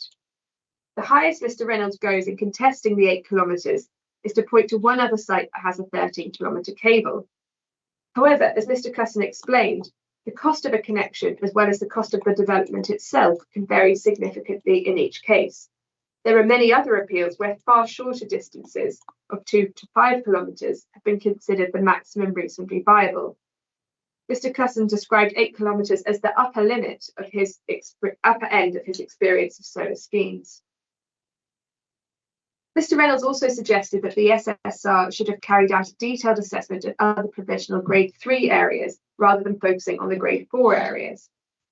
However, if a site is provisionally grade 3, then the only way to establish whether it is BMV is through intrusive and costly soil sampling and assessment, which would require the permission of other private landowners. Mr. Field's proof explains that the area of agricultural land within the 8-kilometre search area is over 18,000 hectares, which would require over 900 survey days to establish the ALC grade. While it was suggested by the council that some smaller areas of soil could be sampled, Mr. Field's evidence explains very clearly that sampling just a small number of augers is not how ALC grade is tested, in accordance with the Math and Natural England guidelines. Natural England's technical information note explains that a definitive ALC grading should be obtained by undertaking a detailed survey according to the published ALC guidelines and criteria at an observation density of 1 boring per hectare. While the High Court in Lullington does refer to sampling, the High Court does not appear to have been referred to those guidelines, and neither of the guidelines is mentioned in the Lullington appeal decision either. From a practical perspective, it is not reasonable or proportionate to expect those seeking to develop urgently needed renewable energy schemes to carry out costly detailed soil surveys of alternative sites owned by other landowners, nor is there a requirement in policy or guidance to do so. The council could point to no other solar farm where other sites have been surveyed in this way. Mr. Field told the inquiry that in his extensive experience as an agricultural consultant, he has never been asked to survey another landowner's site. As Inspector Major concluded at Marden, requiring such extensive, time-consuming and no doubt expensive analysis, even if permission was granted by the landowner, would be a disproportionate and unreasonable burden. Another important point about the Lullington appeal was that, as Mr. Cusson told the inquiry, it was apparently not explained at either the hearing, which took place before the Bramley High Court decision, or in the High Court, which does not refer to Bramley, that since there is no requirement to carry out an alternatives assessment, the purported inadequacy of any such assessment cannot be a reason for refusing such a scheme. The High Court's judgment is authority for no more than the proposition that, in the specific context of that case, as argued, the inspector's decision did not reach the high threshold of irrationality. It is not authority for the proposition that, where an applicant submits an SSR, weight can or should be put on its shortcomings. Mr. Field also told the inquiry that the Lullington appeal is an outlier. He is right. While Mr. Reynolds' proof points to 3 other appeals dismissed on BMV grounds, one of these is dated 2014, and the other 2 were determined by way of hearings. In contrast, there are some 19 decisions in the court documents where solar has been allowed while utilising BMV, including many inquiries and even Secretary of State call-ins. Mr. Reynolds' proof also criticised the SSR for not elevating BMV above all other designations, including AOMB, Greenbelt and SSIs. However, Mr. Cusson explained that the policy protection for BMV is not greater than those other designations. In fact, the BMV policy is less protective. Mr. Reynolds did accept that when a site is being chosen at the outset, there can be many reasons why it may be unsuitable for solar, and they might relate to designated landscapes, heritage, ecology impacts, or even amenity issues, all of which are factors that go into choosing a suitable site. Another important consideration is whether there are willing landowners and whether the site can be assembled in a commercially viable way.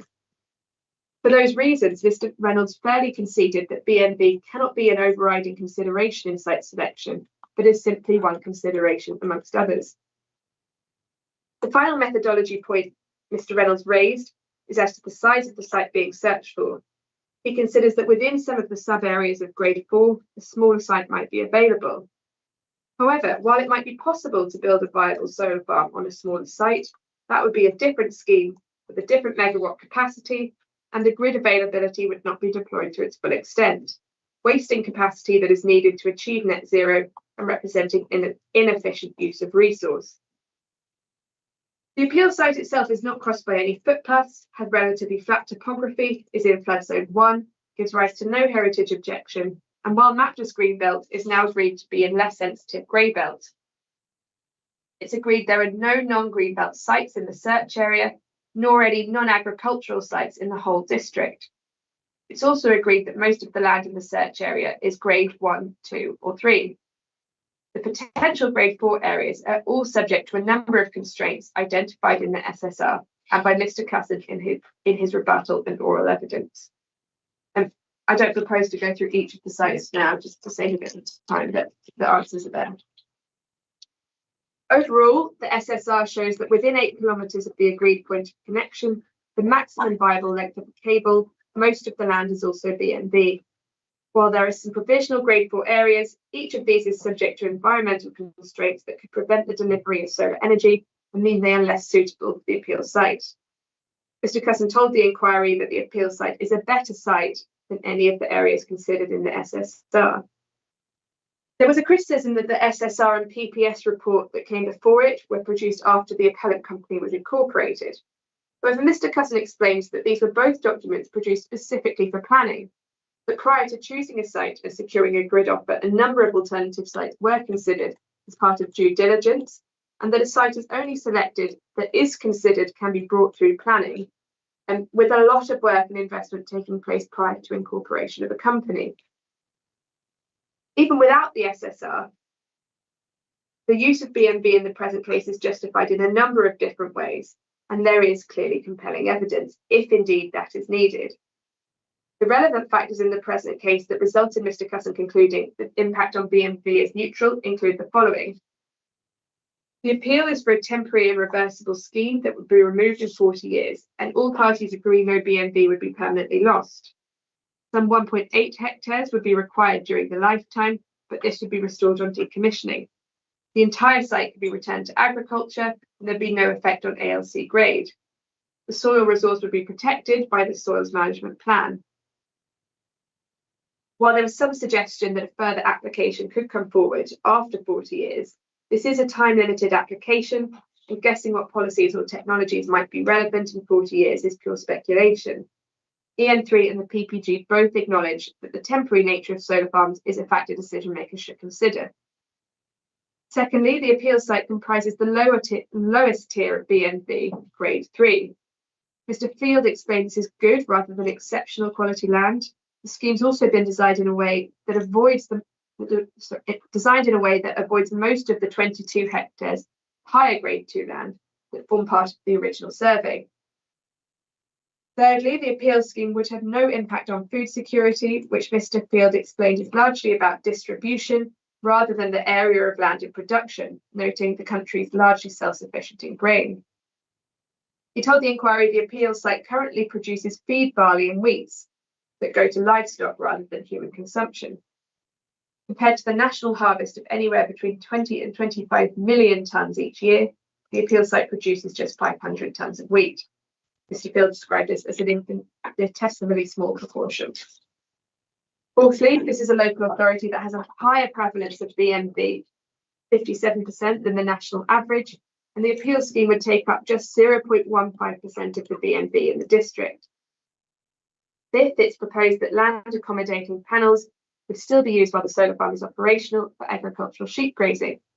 The appellant is content to secure sheep grazing by way of a condition. There are no policies that require agricultural land to be farmed, and even if planning permission is refused, there's nothing that prevents the landowner from using the site for grazing or leaving it fallow. Next, the farmer considers that regular solar income would provide flexibility and support their ongoing agricultural business. NPPF states that planning decisions should enable diversification of agricultural businesses, and the local plan provides similar encouragement. Next, conversion to pasture from arable has a number of beneficial environmental impacts in terms of soil organic matter, carbon and moisture. Mr. Field explained that farmers are positively encouraged to convert land to pasture under the Sustainable Farming Initiative.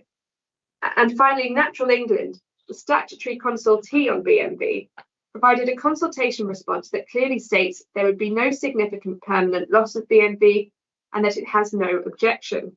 It is agreed this no objection is a material consideration. Mr. Reynolds considered it attracts moderate weight.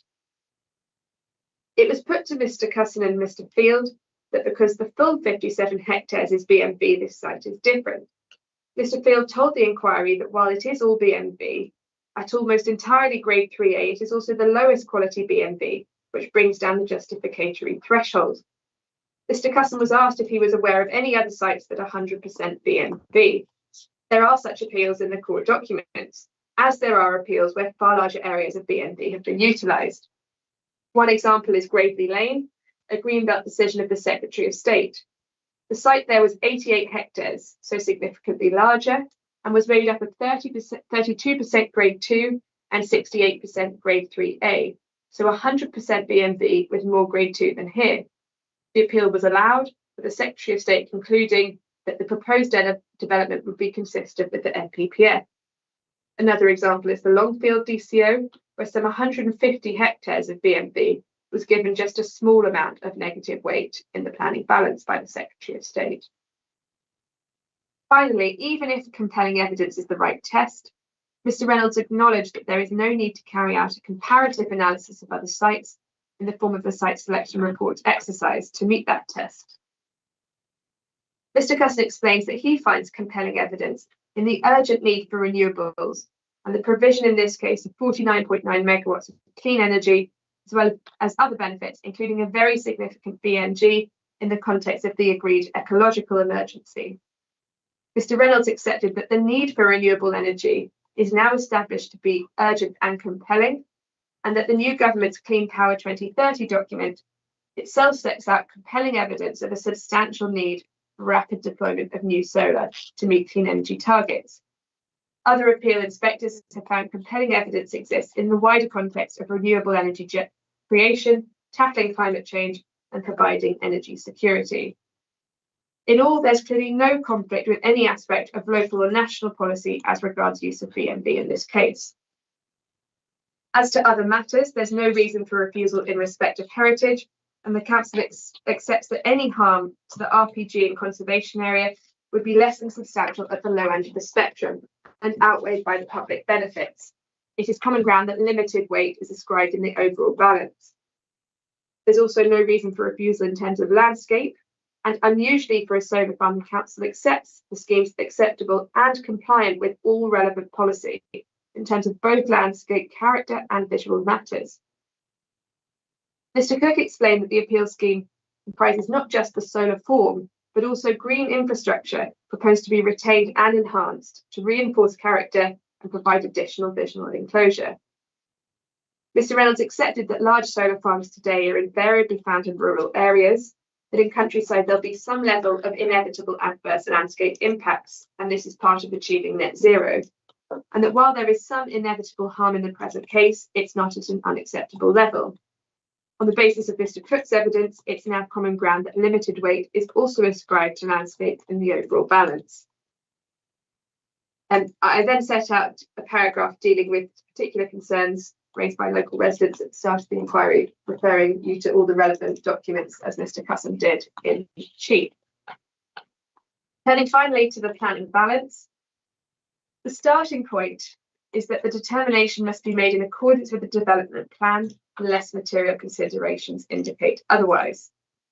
And I say at the start of this section, it is striking in terms of the planning balance entirely that the council's 20+ page closing spends only 4 paragraphs on all benefits and the planning balance.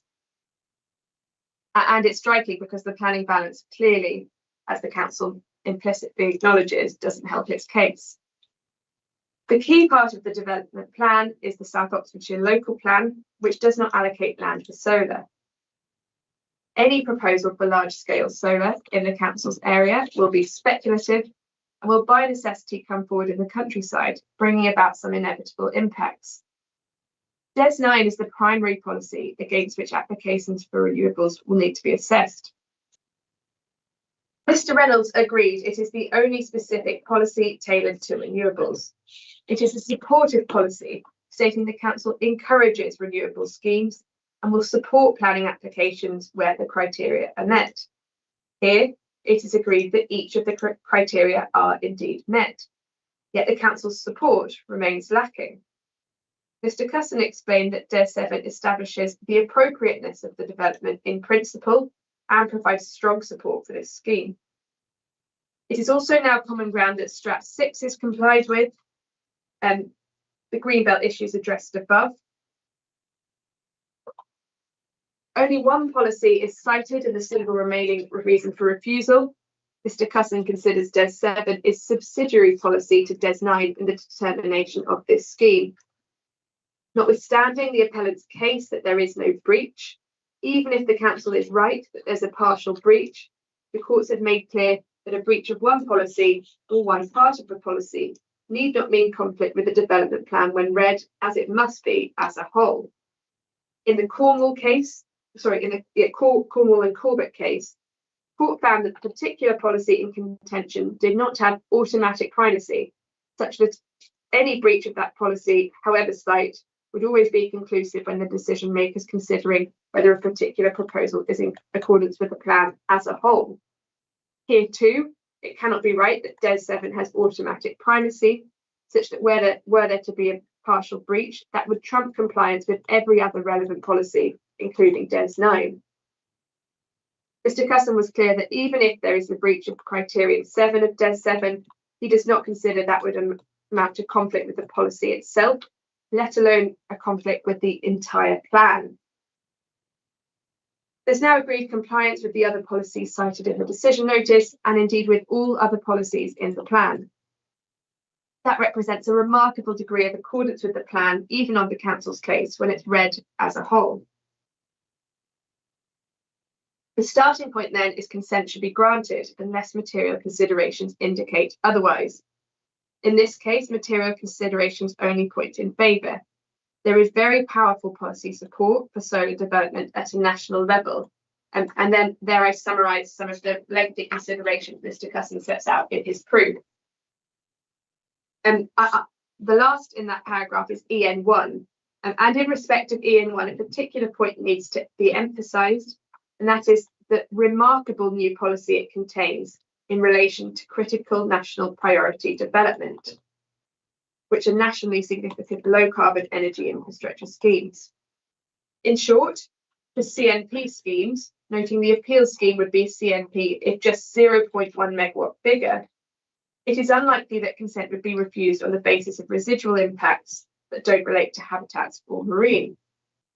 This means the Secretary will take as a starting point that CNP infrastructure has met the tests of, for example, substantial harm to heritage assets of the highest significance, BSC for Greenbelt, or exceptional circumstances for siting within a national landscape.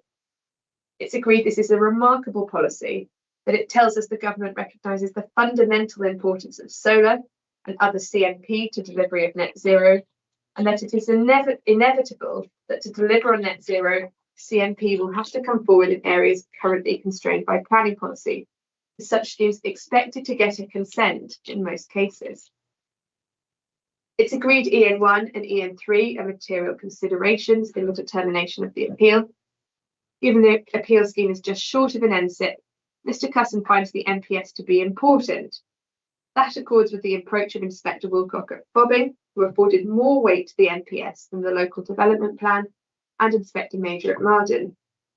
Mr. Reynolds accepted that, to some extent, the closer a policy is to the threshold, the more likely the MPS will contain relevant policy.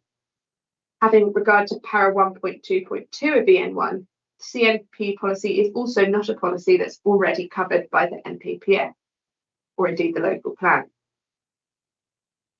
Returning to the chronology of important national energy policy documents then, the new Labour government has reaffirmed the scale of the net zero challenge and the need to address it immediately. The NPPF states the planning system should support the transition to a low carbon future, helping to shape places in ways that contribute to radical reductions in emissions, and it should support renewable and low carbon infrastructure. The NPPF says applicants do not have to demonstrate the overall need for renewables, that even small-scale projects can provide a valuable contribution, and that significant weight should be given to the benefits. It expressly provides that VSC may include the wider benefits associated with increased production of renewables. The NPPF, in expressly singling out renewables in that way, tells us there's an expectation that, at least in some cases, the need for renewable energy will be sufficient to outweigh greenbelt impacts. NESO's 2024 Clean Power Report provided the technical basis for the new government's flagship energy strategy. It explains that to achieve clean power by 2030, a once-in-a-generation shift in approach and in the pace of delivery is required, and that unprecedented volumes of clean energy infrastructure projects are needed. Mr. Reynolds agreed. The December 2024, the very recent Clean Power 2030 Action Plan, is an important consideration as the key statement of intent of this new government. The plan brings forward the target for the entire energy system to be run on clean power from 2035 to 2030. It states some 45 to 47 gigawatts is needed in just 5 years, up from only a total of 15 gigawatts of current installed capacity, together with 23 to 27 gigawatts of batteries. That requires, as Mr. Reynolds agreed, an average of 115 megawatts of solar, so more than 2 of the appeal schemes each week to stay on track. Mr. Cusson's proof explains that progress is falling far short, with delivery nowhere near keeping pace with required levels. Mr. Reynolds accepted there's a significant need for large-scale solar to come forward rapidly if the government's going to realise its ambition. He agreed that strong and decisive action is needed to reduce greenhouse gas emissions, and that a step change is required to deliver these unprecedented volumes. In all, there's now an agreed overwhelmingly positive policy context for meeting the net zero challenge, and an established immediate and pressing need for energy generation and storage infrastructure. It is also common ground that the greater the need, the greater the weight that must attach to the benefit. Accordingly, 49.9 megawatts of clean solar energy must attract substantial weight as a benefit of this scheme. Mr. Reynolds counterintuitively reduced the weight to significant on the basis of the new NPPF, yet he squarely accepted that the clear intention of the government with the recent changes, including the new insistence that significant weight is given to such schemes, was to increase delivery. In a document released just after the new NPPF, the government stated it had confirmed changes to the NPPF to reflect the needs of Clean Power 2030. Mr. Cusson explained, and Mr. Reynolds accepted, that the policy in the new NPPF requires significant weight to all forms of renewables, even just a 1 megawatt scheme, but that the greater the contribution, the greater the weight that must attach. Mr. Cusson told the inquiry there is nothing to indicate that significant weight is meant to be a ceiling, and in this case, substantial is clearly the more appropriate weighting. Secondly, the Council declared a climate emergency declaration in 2019, as did UK Parliament, and these declarations are agreed material considerations. This is also a council which has a stated ambition to be carbon neutral by 2030. This requires decarbonisation of the energy supply in the district at a time when demand on electricity is expected to grow.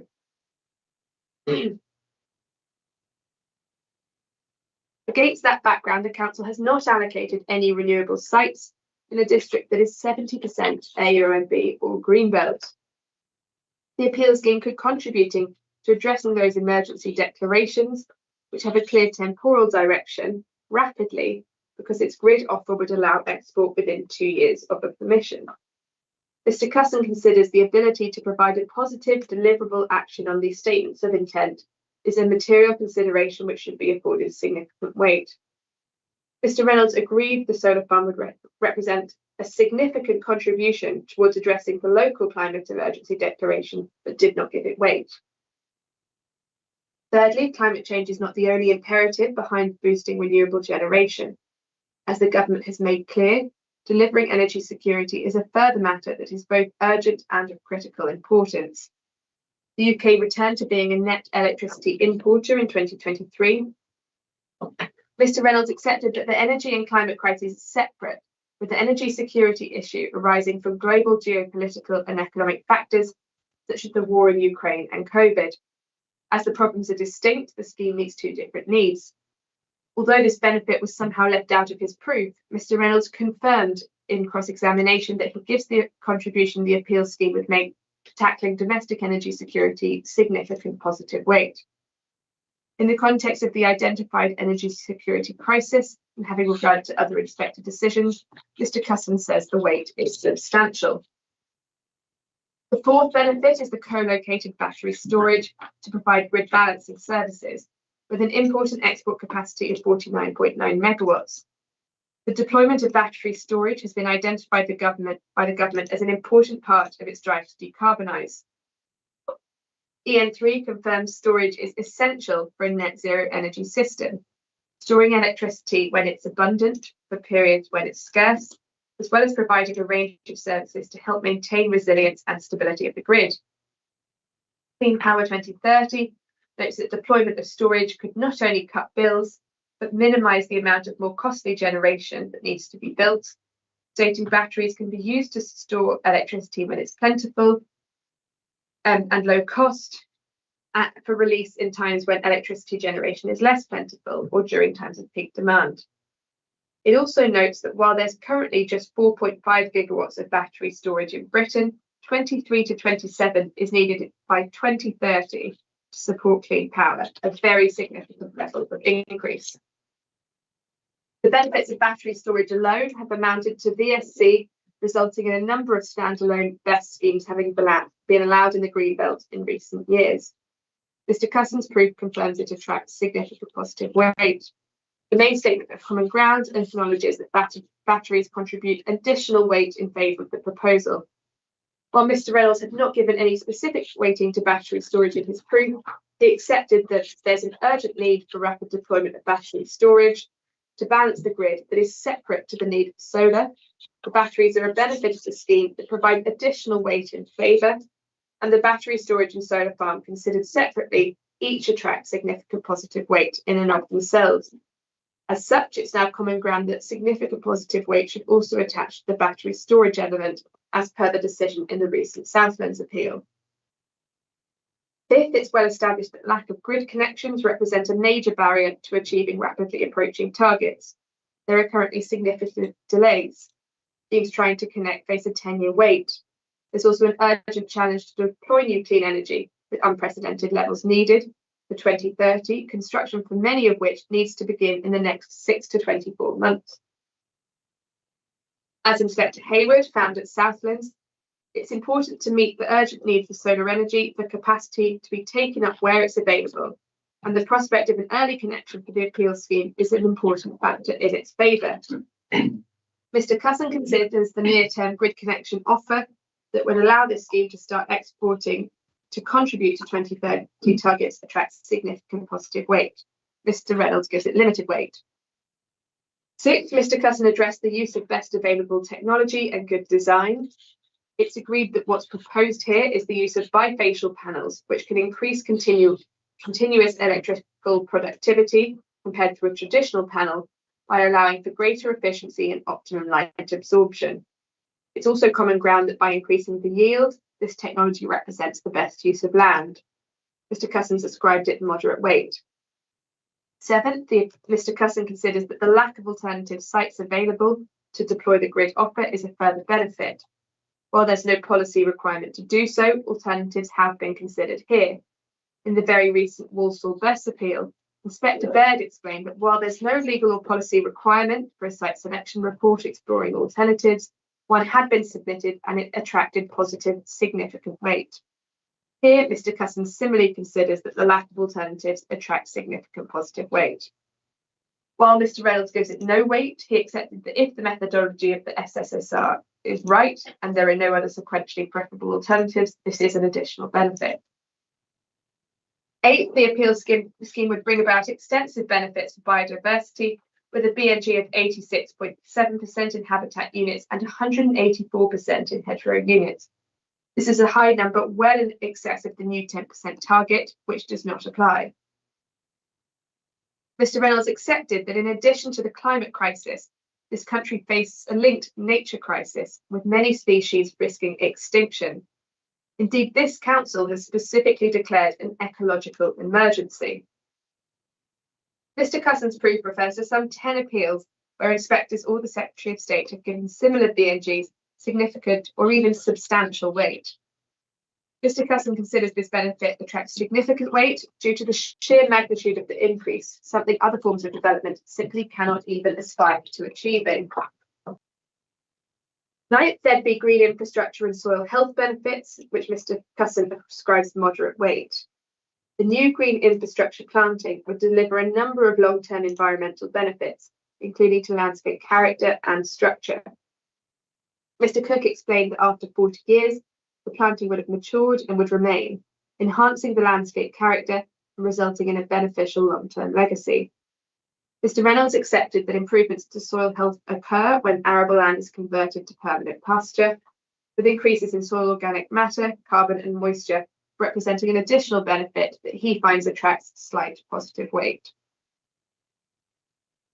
10th, the scheme would also allow for the diversification of an agricultural business.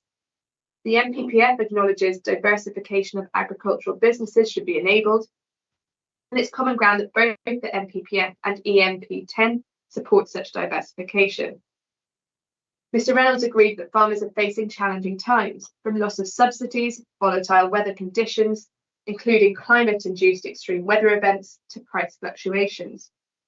The generational family farm, in this case, relies on diversification to keep its overall enterprise profitable, with the arable element alone making a loss. It was estimated when the original agricultural report was submitted that by 2028 the farm could be making a loss. In fact, the business made a loss for the first time in the last financial year due to the very poor returns as a result of extremely wet conditions. The reliable and secure income from the proposed solar farm would ensure the continued financial stability of the future of this farm. Mr. Cusson fairly considers it attracts further moderate positive weight. Mr. Reynolds did not want to give it weight because he said the farmer would not be operating the solar farm, but that is the case for very many diversification efforts, including leasing buildings or land to other businesses.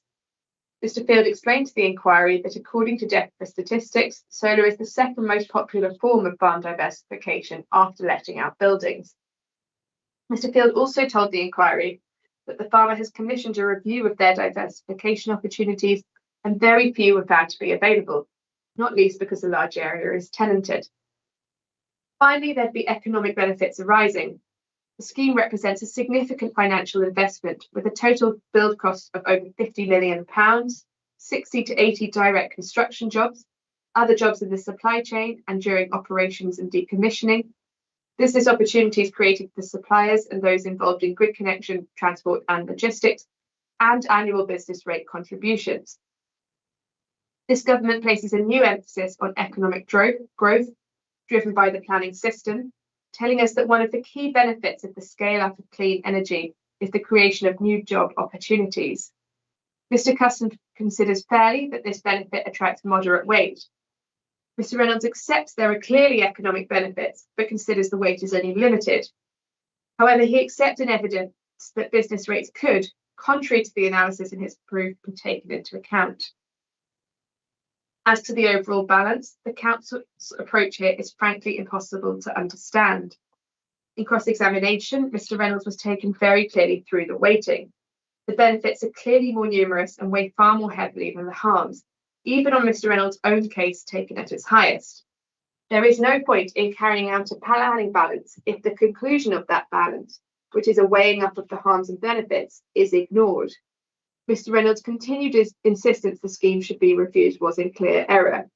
And there I set out the planning balance that Mr. Reynolds agreed in cross-examination. Even if substantial weight to the greenbelt were added to that list, the balance would still lie in favour of a consent. Mr. Cusson's balance is also set out, and the reasons why it is to be preferred have already been explained. Mr. Cusson was firm in his conclusions that the weighty benefits very clearly outbalance the harms. And even were VSC to be required, which they are not, they are undoubtedly shown.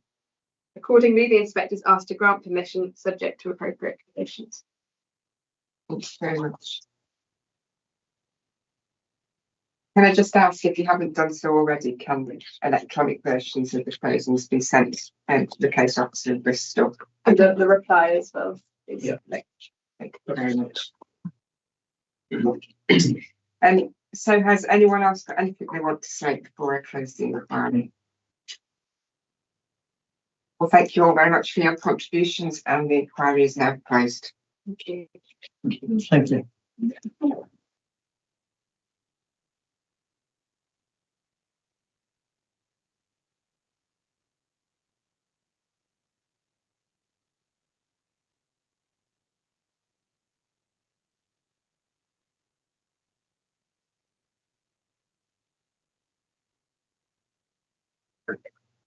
Yeah, no problem.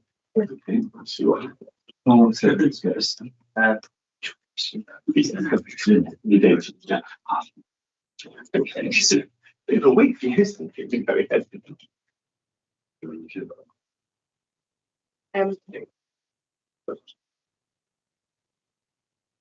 They take me sleep.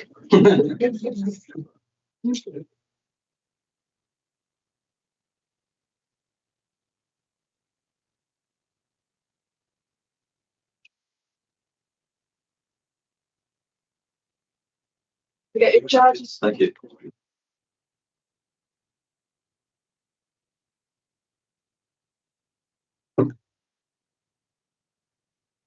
What a start for Valentine's Day. It's a big bunch of flowers. Yeah. You might be taking us right. Island.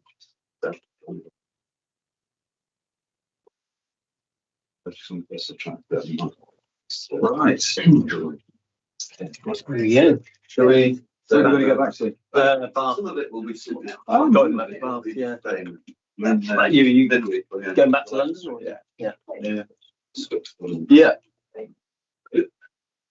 Hopefully, I haven't got another one next week. No, I haven't. No. Good. I hate this back to back. Wow.